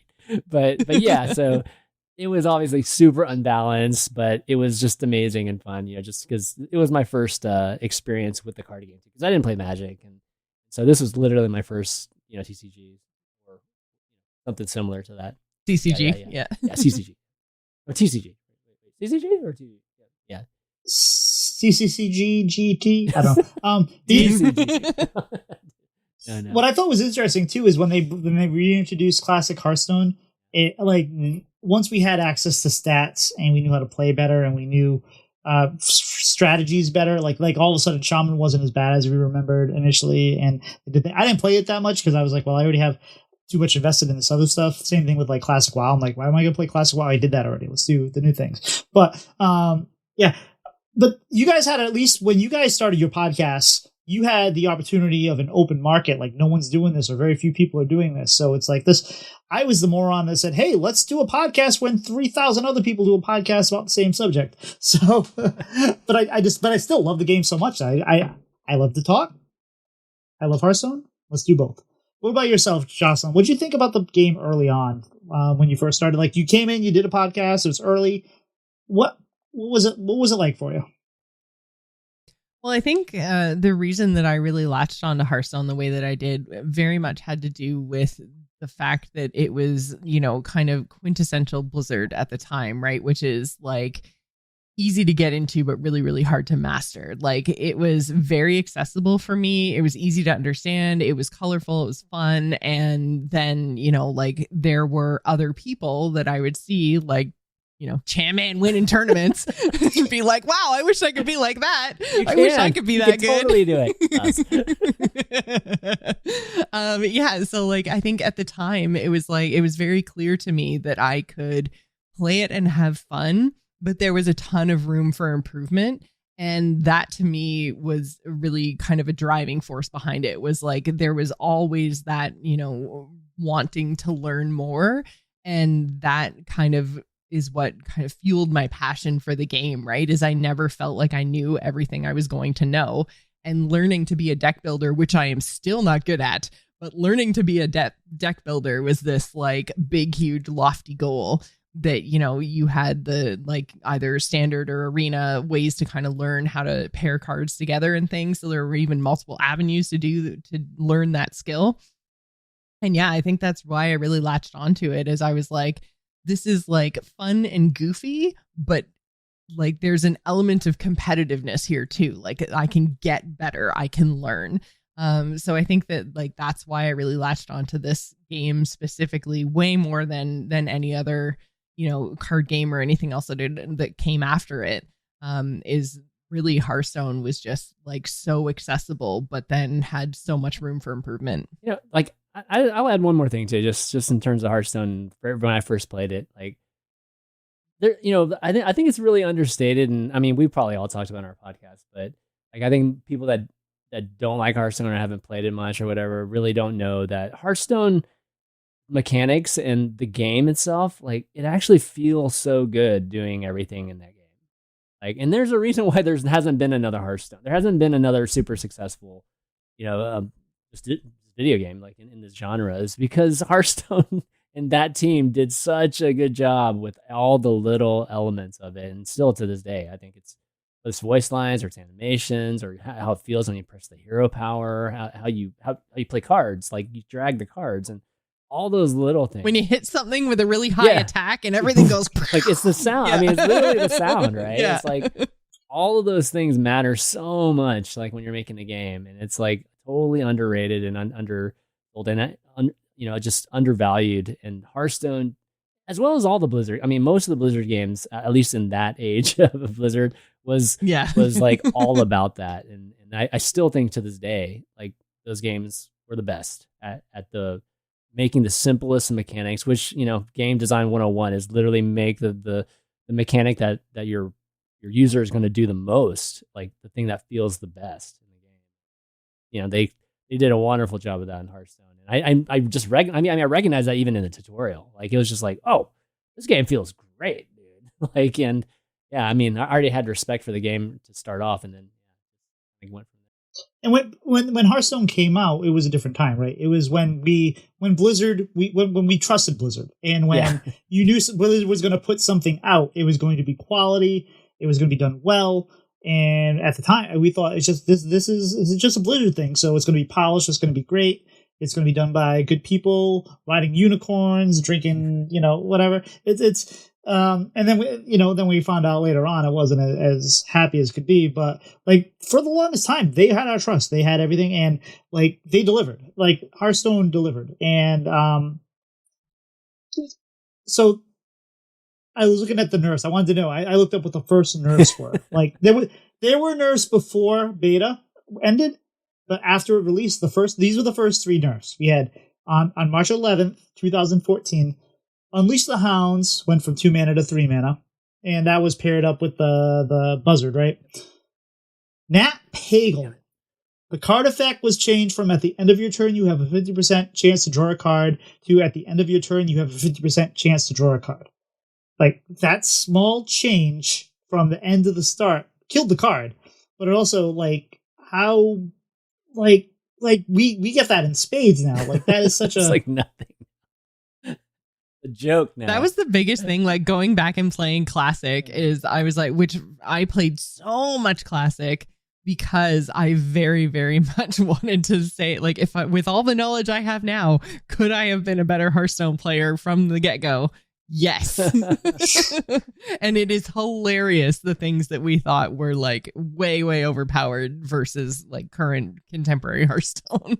They did a twist season, which was like every day was a new meta. It was like every step of the way. And I think that they really dropped the ball with that, only because it was so awesome that like you missed a day. You were like, well, like, you have your kid doesn't sleep or whatever like that. And then you've missed a whole day. And it's just like, I don't know why they didn't spread, especially since Twist is only here for so long. Give me a week of that first meta. Give me the next week of the second meta and spread it out over 30 some weeks. You know who's going to complain about that? No one. And it gives you more opportunity to craft the cards and all that. But I thought when they released Classic, they were going to do the same thing that they did with Vanilla WoW, which was going to be, all right, here's Classic. Oh, by the way, hey, coming in February, we're going to make it Nax, and do that. But the other card that was nerfed before we talk about Nax was Tank Master Overspark.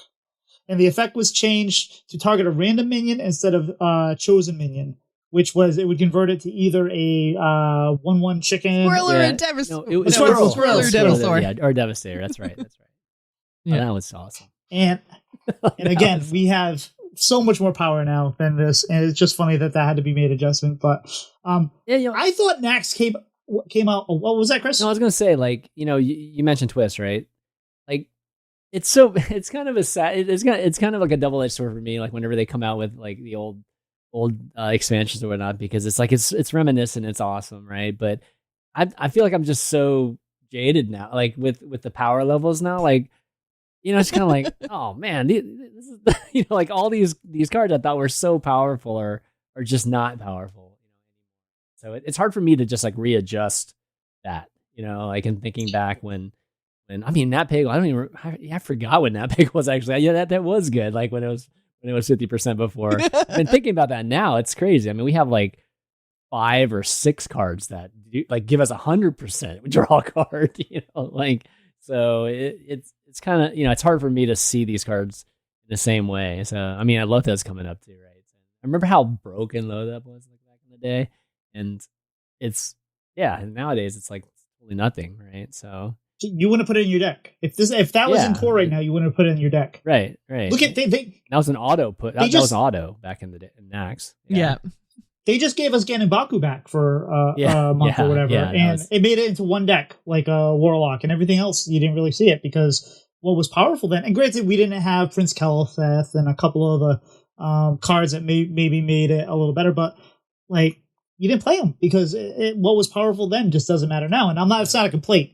I like the fact that we're power creeping, and like in a good way. Like if the game doesn't get more interesting, then what are you doing, right? I mean, I think the game's more interesting now. As long as the ceiling gets higher, power creeping's fine, right? Like, and I think they've done a pretty good job of that. I still think it's, there's going to come a ceiling at some point. They're going to hit the top at some point, so they have to keep like pushing the fundamental design of the game. Like they have to change it, right? They have to change some fundamental things. So I hope they continue doing it, but they're maxing out. Everybody that's joined the team, there's a lot of great ideas in terms of expanding what's been currently. They're pushing just what the current architecture and design is of the game. So kudos to them for doing that so far. But every time they bring the power back down, like say we'll get to this later, United and Stormwind or whatever, like the power came back down, and then people were like, "Well, this is not powerful anymore. This is not cool. Like, where's the powerful fun thing?" It's like, well, no. Where's the fun? Where's the cool? Yeah, but it's okay. Like the power's just like I don't mind having cool things as long as I don't die in a turn. Like in I don't die on turn 4, or I don't. I have there's some interaction where I can't even prevent them from killing me. Whatever turn 10 or 11. As long as that doesn't happen, I don't care that some battle cries or whatever are powerful. You know what I mean? Like as long as the game goes on, and there allows for just decisions, I'm okay with that. So there's a balance between that, and in the end, for me, I've always felt like it's about duration of game. Like power creep has always been about like shortening the bad parts of power creep has always been the duration of the game ends. Or just it's a lot shorter. If you can prevent that and still create like really, really cool, interactions and mechanics, then that's where you want to be. Right? That's the sweet spot. Like adding cool animations or just cool, like decisions and cool, new effects or whatnot or mechanics. Then that's the magic place. But if you make the game end a good 5 seconds earlier or even a minute or 2 earlier than what was previously there, then that's bad. Yeah, I don't mind when I lose from like, if somebody does a crazy combo on turn 10 or whatever like that. It's when it's like turn 5 or turn 6. I have a full board, 30 health, 5 armor, and it doesn't matter, right? Yeah. And it's just like, oh, here comes Nature Shaman. Great, I guess I'm dead. So like those are the decks I don't like. But if someone can do the cool thing, it's fine as long as like I have an actual opportunity to have prevented it or to have killed them before that. Like there's got to be the ability to have counterplay. Or at least give me a card, right? Give me a card I can build a deck that can counter it, right? Even if I have to sell out to kill that deck, like as long as I don't die to that. There's been many times, right? Like even recently, it's like as long as I don't die to that deck, I'm cool. Like I'm good, right? This deck is built to beat that deck, and if I play a different deck and I lose, whatever. But as long as I don't lose to that deck, I'm happy for the day. Give me a Loatheb that I can play right before they do it, right? Right. And prevent it from being able to do the thing. Yeah. So I thought, my memory being what it was, I thought we had like a long, long time before we went from Classic to the first expansion of Naxxramas. but it was actually not too bad. Maybe it was because I started an open beta in January, but even then, it was only a few months. Nax was released July 22nd, 2014, and it was an adventure where you had to open it every week. You got a wing where you still had to buy it, but you could buy each individual wing. You had to beat the bosses or the encounters in order to get the cards. And there were some really powerful cards at the time, like you said, Lothab. I think Baron Rivendare was in there. You had the Stalin and Fugin, which were kind of fun and interesting. A lot of interesting mechanics there. What were you guys' thoughts on adventures in general? Were they good? Were they like overdone? Was it? Joce, what do you think about adventures? Well, I think when Nax first came out, like I don't ever remember hearing people complain about like having cards locked behind the gameplay, right? Because that was kind of something that people complained about a few adventures later. But when Nax first came out, we were just so stoked to have new cards and new content and something new to do in Hearthstone. Like, I don't remember people complaining about Nax too much at all. Like, everyone, it was a really powerful, like, Undertaker. It was a really, really powerful set. And people got to do something new, which was to play through the adventures to unlock the cards and, you know, bosses to beat and stuff like that. So I think Nax was probably one of the most like well-received content releases they ever did. And I think it's probably because it was first. It's got to be top 3 in most people's minds. Yeah. Like, I'd be shocked if it wasn't. And it's not because, I would say because, you know, like the cards themselves, but yeah, like Joce was saying, I think having the very first expansion and everything was great. Like back then. Yeah, it felt very much like people knew that there had to be new card releases coming to Hearthstone at some point in some way, because it's a card game, right? Like you can't just play with the same cards forever, or, you know, like people are going to drop off, like everything's going to be solved. So you have to add to it eventually. And so I think that when Nax finally came out, it was a small infusion of cards, but they were powerful cards. They were interesting cards, and people were just excited to do something new. So I think everyone just kind of looked at it as like, oh my God, this is like, everyone's got to remember Nax out. Yeah. Right? Still do. Like everyone was super, super stoked for that kind of content infusion. So yeah, I think that everyone is always going to look fondly back on Nax. I mean, the meta back then was like mid-range too. I mean, it was a lot of board control, right? With minions, right? Board control with minions fighting. And I mean, it was fundamental card game playing, which I think a lot of people reminisce. And when they talk about power creeping and everything, they always go back to that, right? But I don't think that would work like right now. You know, it's just, it wouldn't be received well if we went back to something like that. But at the time, I think that's where a lot of, especially in the pro scene, like obviously I was really deep in the pro scene. Like I think that's where the pro scene was really interesting, you know, in terms of watching, you know, just even people that were good at other card games come into Hearthstone and really be able to do well, you know, it's because the meta was the way. Yeah, I don't know if they could do the same thing now, because for a while we went like expansion, adventure, right? And that just really, in current Hearthstone, it's just not enough. There's not enough variety. There's not enough cards. Like you really need the cadence that they've got set up now with the 3 sets a year. Like I really think you have to have that. And the mini sets could maybe potentially fit that adventure format, but I don't think you ever go back to like replacing a set with an adventure instead. I think you could add one, like if you kept the 3.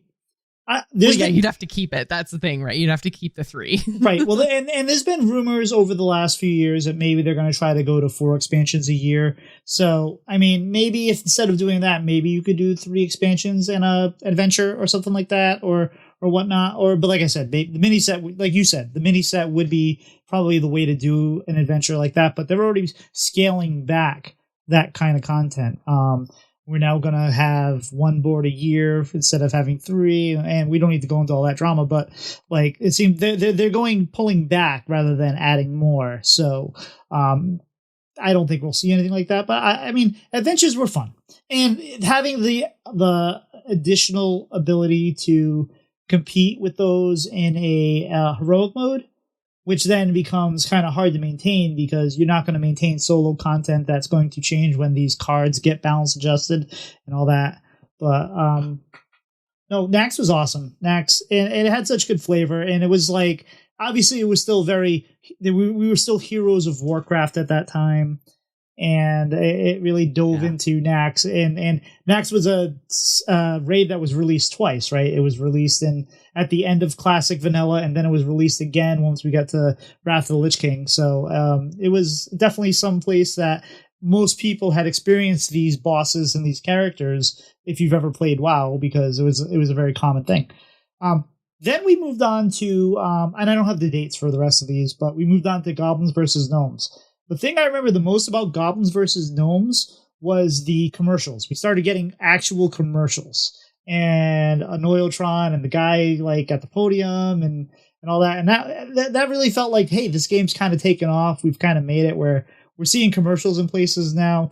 And the flavor was really good. We started getting mechs and more tribal synergies, and it was a full set. Do you guys remember Goblins versus Gnomes fondly, or Chris, what do you think about Goblins vs. Gnomes? Man, I remember thinking of it fondly. I just don't. I mean, it's hard for me to remember like some of these without having the game. All I remember is like goblins and gnomes, goblins and gnomes.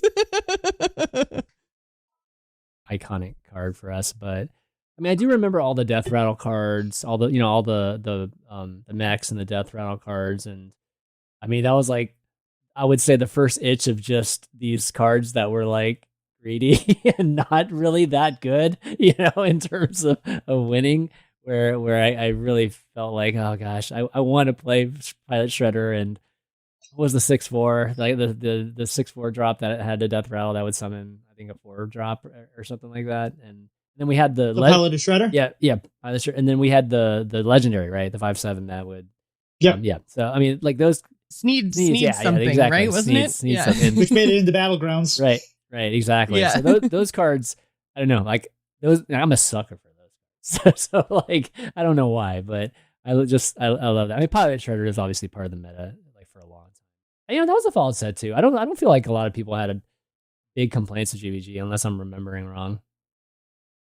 Nobody had any real big complaints about anything until I think the Grand Tournament. But TGT was the first one that was terrible. Oh Inspire me. It didn't inspire anybody. It was pretty bad. Yeah. Was there even a card? Like, name me a card from TGT that was even relevant. I can't even think of one. No, there were a few. You had the one, the 3/5, use your hero power, you summon totems. None of your business. Oh, yeah. Mysterious Challenger. Mysterious Challenger, yep. Oh, yeah. Who am I? None of your business. That's right. Okay. There's a techno remix of that song that I love. I watch it all the time. It's every once in a while when Mysterious Challenger comes up, I have to go listen to it because it's so good.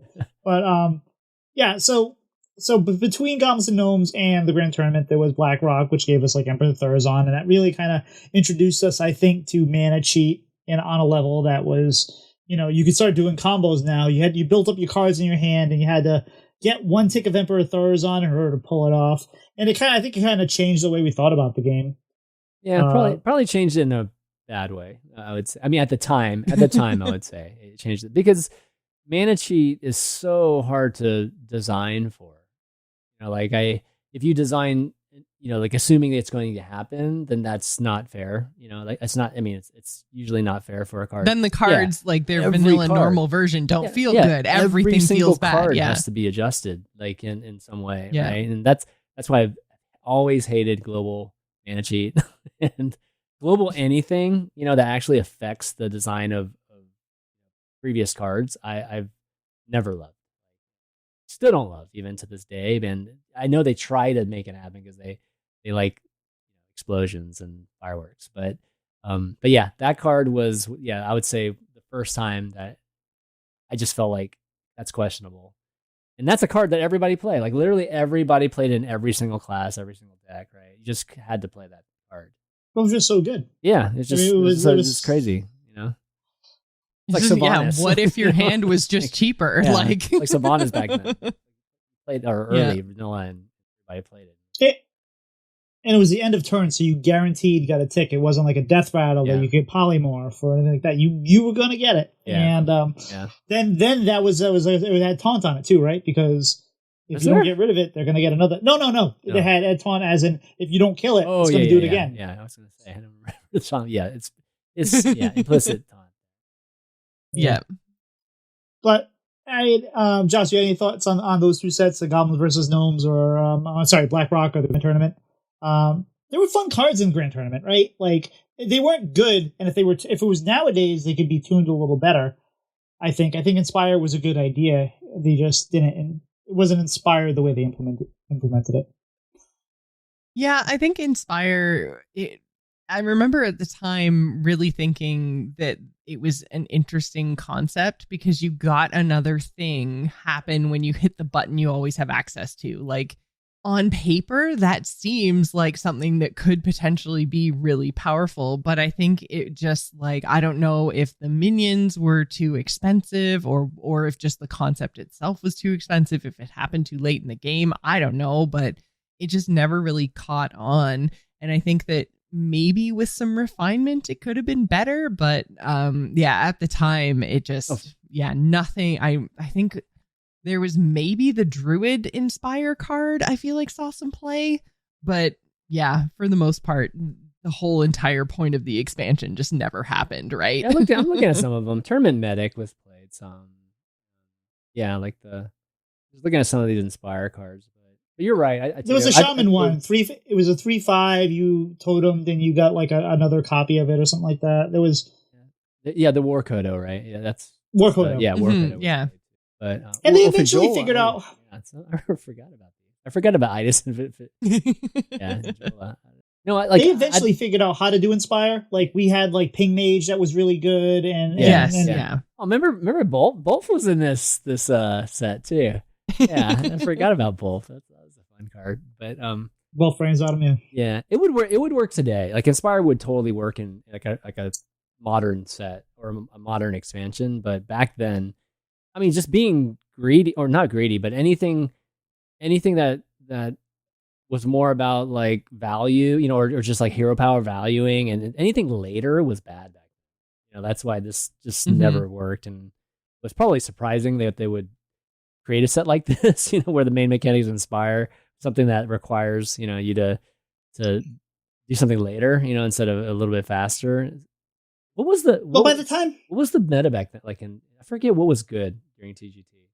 Was it Shaman or I can't even remember. It was just whatever we were. He was Paladin. The Paladin? Yeah. It was the Secret Paladin. Oh god. Yeah. It was basically the only thing. And that was that's why everyone hated it so much. The board, right? And you're like, oh, I have the hero power on top of playing a 4 or 5 mana card. Like, no, that's not gonna happen. Yeah. Yeah. So. But I get what they were trying to do, because at the time we were starting to learn that hitting the hero power button was the thing you don't want to do unless you had to, right? Yeah. So they were kind of trying to say, but no, it'd be fun if you did. Please try it. And it could have been, but it just didn't kind of quite make it. Yeah. So that's kind of the first one they flopped. But then they came back with like kind of really what I think was their first effort into making Hearthstone its own thing outside of Warcraft.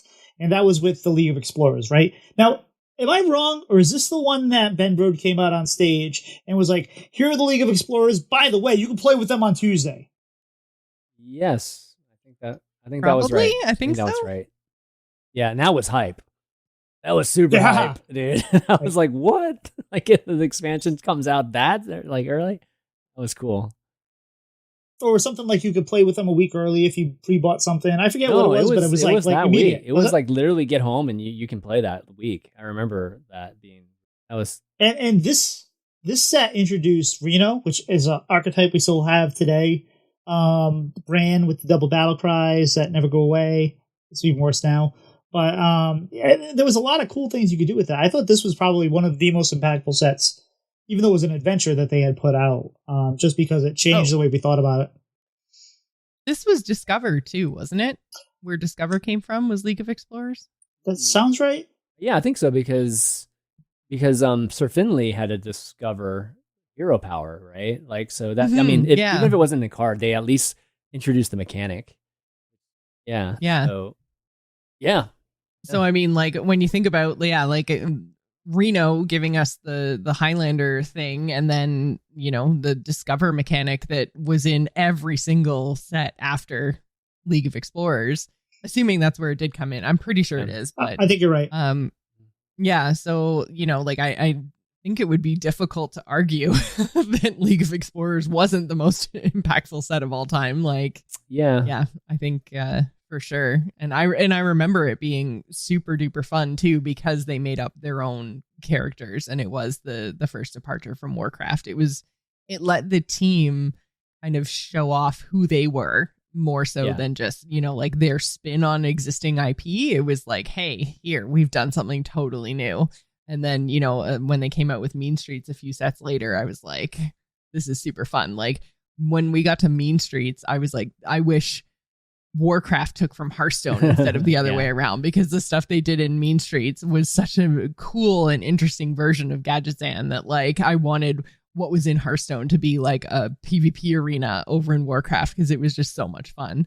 So they kind of like over the next few expansions there kind of came into their own when it came to this whole like invention of what Hearthstone was and what Hearthstone's IP could be. And that all started with League of Explorers. Yeah. And they put some of the characters from League of Explorers and other places into Warcraft eventually. Yeah, they're in WoW now. Yeah. Yeah, for sure. Even just they showed that they could change the architecture. Well, like everything was opaque to us, right? Like we didn't know what they could change, and from what we knew, like by that time, it's like, oh my gosh, they can't change anything, right? Like they literally have to have these 9 classes, and it's like they just can't change hero powers or whatever. But they showed they could change the hero power, even if it's an existing one, with Sir Finley. So I think this was the start of seeing, what they can really do. And unfortunately, it still took some time before I think they really flexed. They really, really got into like, let's push what we can do with the deck building, architecture and the hero architecture. And, it took a little bit, but I'm glad they finally got to doing that. But I feel like this is the first sign that there's more possibilities with the game. And then it went the other direction, and we got Whispers of the Old Gods. And we went to deep WoW lore, right? Including some old gods that we never even heard of. We've heard of, but we never actually experienced. We never fought, like N'Zoth. Yeah, N'Zoth was the only old god that we hadn't seen in World of Warcraft at that point in time. So that was him getting his card and his art and everything was a huge thing for WoW lore nerds. And it was nice that they gave us the Cthulhu for free, and that really made it kind of like a little barrier to entry. It's like everyone gets to play with Cthulhu and Cthulhu, and go from there. And then we went to a party. Then we went on to Karazhan, had a nice little party with Medivh, which was like that was interesting, right? Because they took a character that existed in the lore and decided, what if he was just hosting a party? So I thought that was. I don't remember that one being as well received. Maybe that was just me. Maybe I just didn't like the party Medivh, and everyone thought I was going to because it was like pink and purple and sparkly. And I was like, no, but this is really. I was looking forward to actual Karazhan. This is like weird. Just like no, make your own thing. Awesome. Your own spin-off there. Really, really spin something weird. I don't know, but that might have just been me. I can't remember the wider community response. The chess thing was cool though. That was the one thing that I really liked about Karazhan. I'm not sure I liked the design. That was super cool. That showed us at least. Yeah, the adventure itself, the gameplay of the adventure was really cool. And then after Karazhan, we moved into Mean Streets, which we got tri-class cards, which I remember off the bat, there was a big problem with how the packs opened up. And we all, like, that was a place where we all got kind of dust rich, right? Because we all opened a bunch of tri-class cards by mistake, and they gave us a bunch of extra packs. And that was very nice. But the tri-class cards were fun, and it kind of opened up the future design space for dual class and what we're seeing now with Taurus. Then I think probably one of the most influential sets was Knights of the Frozen Throne. We previously had hero cards before. We had 2, right? We had Jiraxxus, and then we had Lucifron. Major Domo that became Ragnaros. Oh. Your hero had 8 life, 8 health. But this was. I keep forgetting that Jiraxxus was like the first like hero card before hero cards were a thing. Right. No, but being the Lich King, iconic, and the Lich King was strong too, but not too strong actually. The hero powers and everything were really balanced. I actually enjoyed Knights of the Frozen Throne. Frozen Throne was it's one of my good. personal favorites for sure.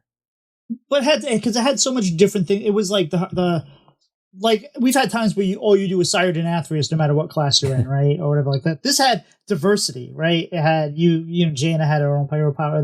You had the Build-A-Beast, you had whatever. So I thought this was fun. In fact, this was probably my favorite ads that they did, which was like, hey, what should we do fun next? What if everybody died? On a separate note, I don't know if y'all went to do y'all remember going to the Blizzard party for this Lich King? Did y'all ever go to the Blizzard party where they had the masks? Remember the Lich King masks that they gave out?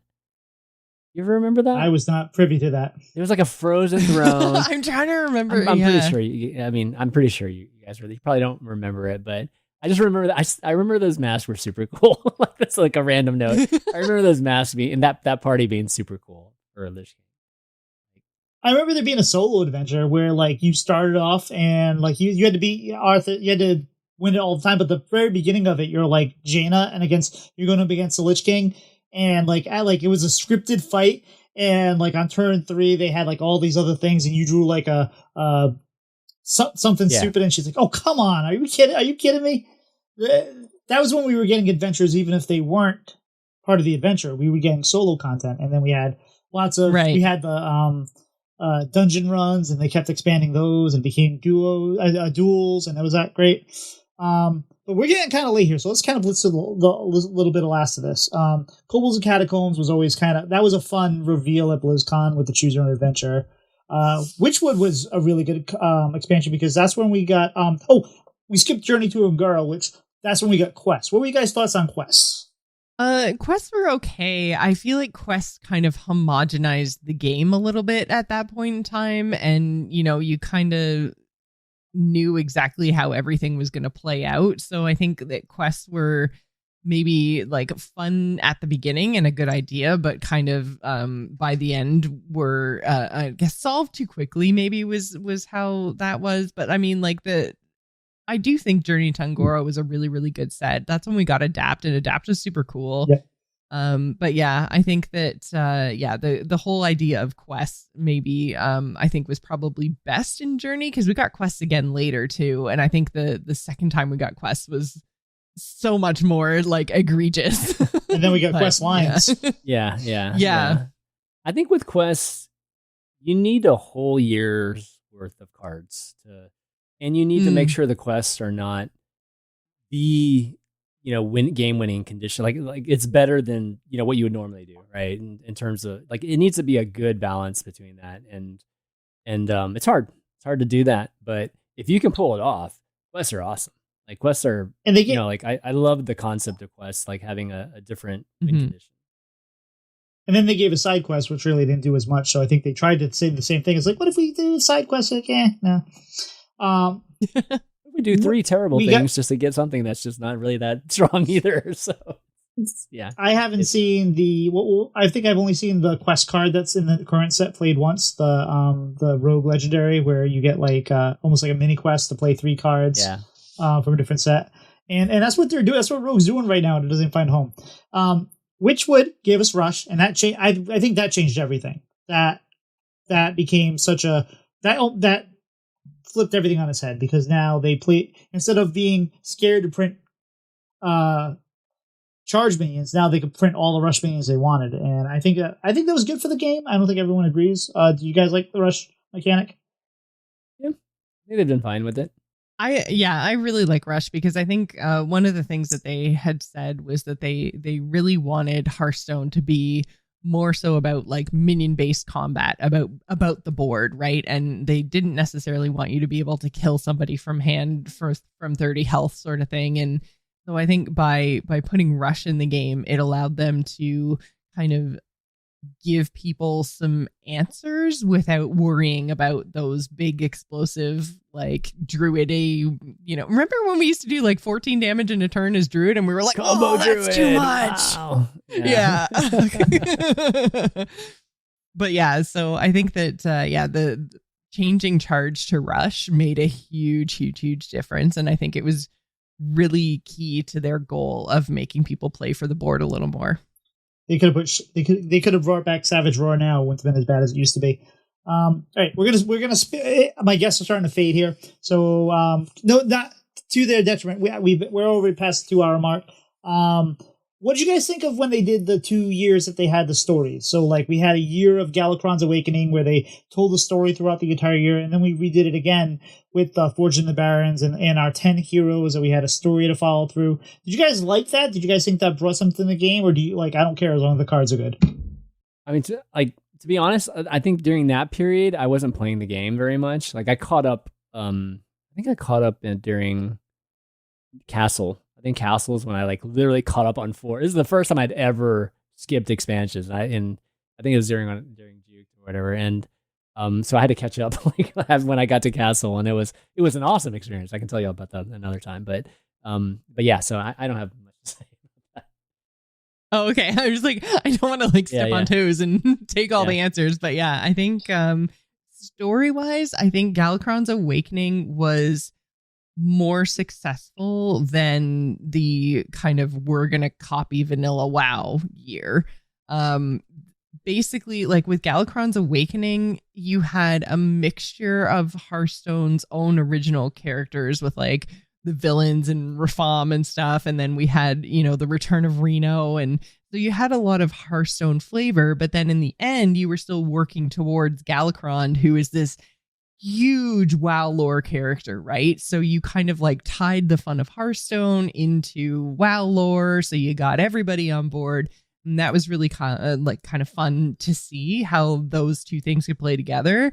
Forging the Barons to Alterac Valley was the worst year in Hearthstone's history, in my opinion. It was terrible. It was terrible. The story was terrible. The original characters were boring. The like game direction awful. Like that year in Hearthstone, you could just delete it and that'd be fine. Like it was bad. I didn't hate it as much as it sounds like you did, but I do think that the issue for me is we kept telling the same story over and over again. Every time it was like, hey, we're doing a thing. Oh, by the way, this is the good pie. This is a good person. This is a bad person. And Kazakhstan has the crystals he needs. I felt like we did the story part of it like 17 different times. It's like, if we would have told I couldn't even tell you what the actual story was of that year. Like I was so disengaged. Like it was so bad. Yeah. They didn't do anything to kind of pull me in at all. I felt like in that whole year of Hearthstone. I think they can be successful telling a year-long story, but I think they've found more success with their kind of standalone expansions. Like, I think they have a lot more creativity. They don't have to worry about what came before or after. I think Castle Nathria, which I think was Korra's first expansion, is like amazing. And the more they can do like that, I think the more successful they're going to be, because it allows them to not worry about, you know, even mechanics. Like, I feel even mechanically, they kind of like shackled themselves in those years. So like when you do just a standalone expansion, you can do like Easter eggs and winks and nods to other stuff that you've done, but you don't have to stick to a format that may not potentially be working. I think, Nathria was great. Sunken City was great. March of the Lich King, obviously great. You know, I think they've just had so much success doing their own standalone expansions. Plus, if it's a thing you don't like, you've only got to go through 4 months of it, right? Yeah, like you're not stuck for the entire year, which I think is why Forged to Alterac was so bad. Is they picked a path and they had to stick to it, and it was 12 months of not great, not being nimble. 12 months of not being able to be nimble. You can't pivot. Exactly. Yeah, that's rough. And all the sets since then, we had Sunken City, which came out with a banger of a track, and I think that really started the year. And Castle Nathria, which was so cool. The only thing I didn't like about Castle Nathria was kind of how like the story ended up being nothing in the end. Like, we had this murder mystery, and then it was just kind of like, you know. So I kind of wish that like there was some kind of more to it than that. But I mean, it was the flavor was it was great. more of a theme than a story. Yeah. I thought March of the Lich King it went back to being like a serious because they were releasing Death Knight, and I think they leaned too seriously into it because it kind of felt, outside of the fact that we get Death Knight, the expansion felt forgettable to me.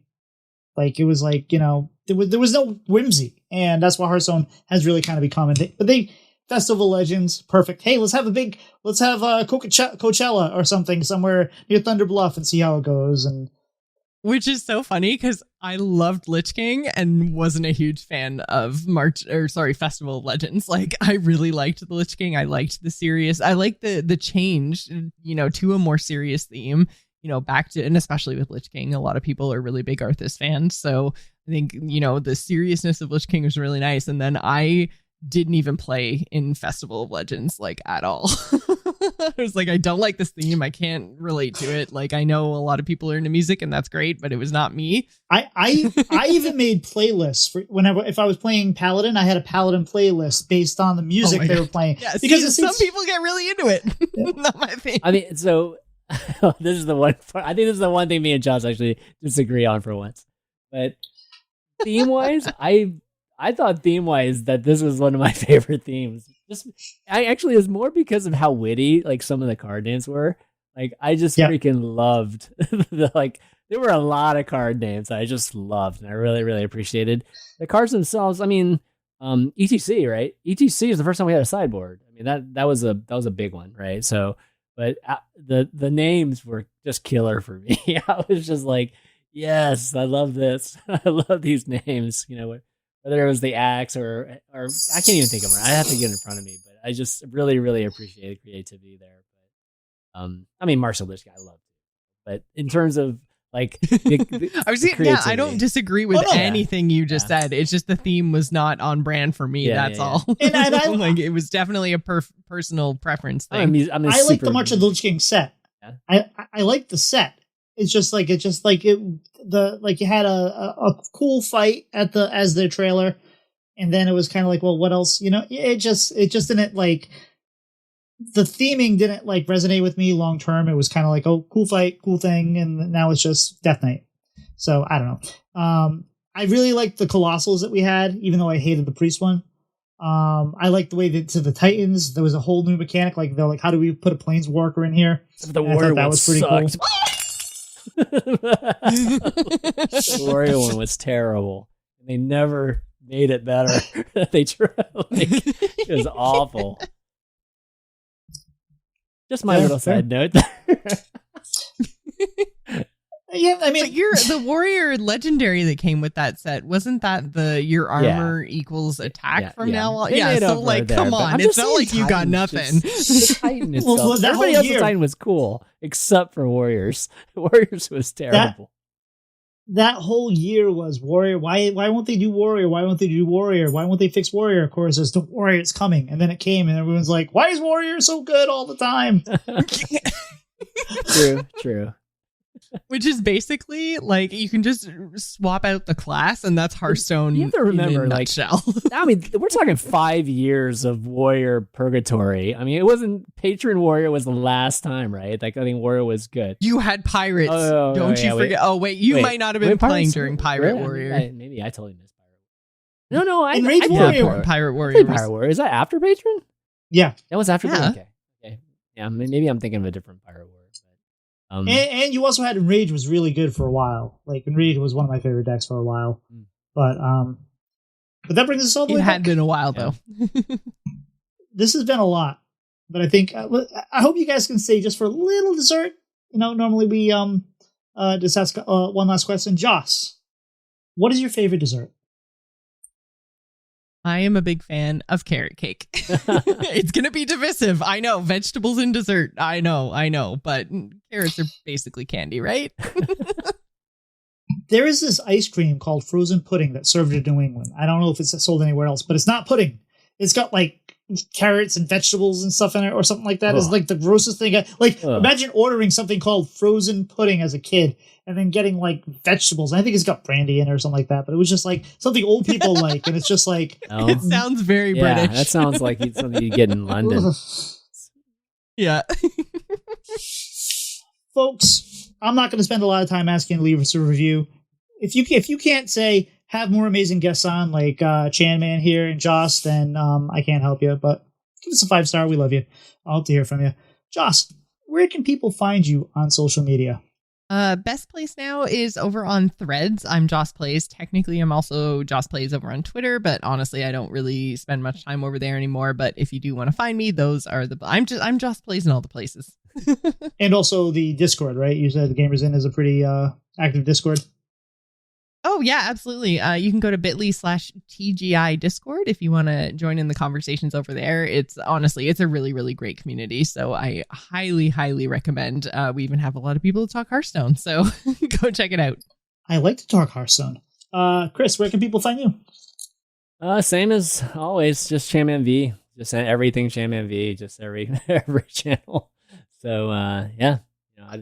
I don't do as much as I used to do on socials anymore, but when the Olympics are on, I'm just going to be, tweeting or posting on Facebook or Threads or whatever, just everything I see. So hopefully you can keep track of what I'm still interested in there.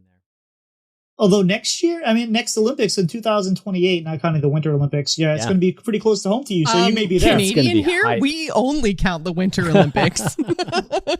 Hey, curling, if curling's there, that's the one. That's the exactly the best one, right? Curling feels like bowling to me. Like I don't know much about curling, but it's like you're probably best at it when you've had 2 to 3 beers. No, that is the complete opposite of being good at curling. No, I played it one time, but I love watching it. It's like amazing. And you can find Doc McButt at Doc McButt on Twitter, Blue Sky. He's also been streaming a little bit, so go watch him there. You can find Tito Santana, me, on Tito Santana HS, Twitter, Twitch, please YouTube. We're even doing the YouTubes. Maybe I'll do one of those TikTok-y dances. We'll see. Josh, do you have any shout-outs this week or anything you'd like to promote? Really just, again, the Gamers Inn. Go check it out. You can go to gamersinpodcast.com. And also, if you would like to, you can support our Extra Life campaign. Most of our streaming starts up in the fall. But we do already have our team and our URL set up. So that is bit.ly/TGI Extra Life 2024. So go and check that out. It's a great cause. Again, it's raising money for the Children's Miracle Network of Hospitals. Chanman, any shout outs or things to promote this week? Just those of you who don't know what I'm working on these days, I'm working on just making game shows just everywhere. So be on the lookout for some game shows in various communities, maybe that are maybe in Hearthstone, who knows, or maybe Pokemon, or maybe World of Warcraft, or maybe some other places too. But if you see a game show, and you might want to check out my Twitter, because I'm probably talking about it a little bit more. And I'm going to shout out my 2 wonderful guests. Josh, when I was like, hey, how'd you like to be on a podcast? And you were like, yes. I was like, awesome. And Chris, thank you for filling in for Doc this week. I appreciate it. I want to shout out Eggs, who is going to be our guest next week, who was supposed to be on this week, but I was like, sorry, can I just bump you a week? And then next week, sorry. No, don't. And then next week, we usually record on Sundays. And I was like, my wife booked a thing. We're bringing my son and my grandson to Great Wolf Lodge. So can we do it on Friday? She's been such a good sport. So I look forward to talking to her next week. And also just a teammate of mine, Ty, who was on the Tyler Knife, who was on the podcast last week. He put out a tweet that I'm just going to read the tweet because I don't want to put it into my own words. He just said, with the quote, "If we think too long, we forget about living." This is a quote from a dear friend, is beyond true, and I can't let fear control my experience. Hi, friends. My new name is May. I use she, her pronouns. I have been out as a trans woman to my closest friends for a few months now, and I've decided to take the next steps and be open about who I am. Thanks to all those who have been gentle and who have helped me to be brave. May is still Ty, and Ty is still May. So real kudos to May for, just being true to themselves and letting us all know. And, we support everyone here. So great job, May. And everybody else, I think we're toast. We'll see ya. Bye. Bye, everybody.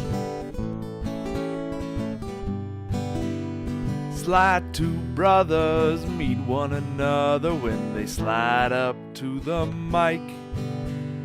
It's bread and butter with one another. Let's start up that recording light.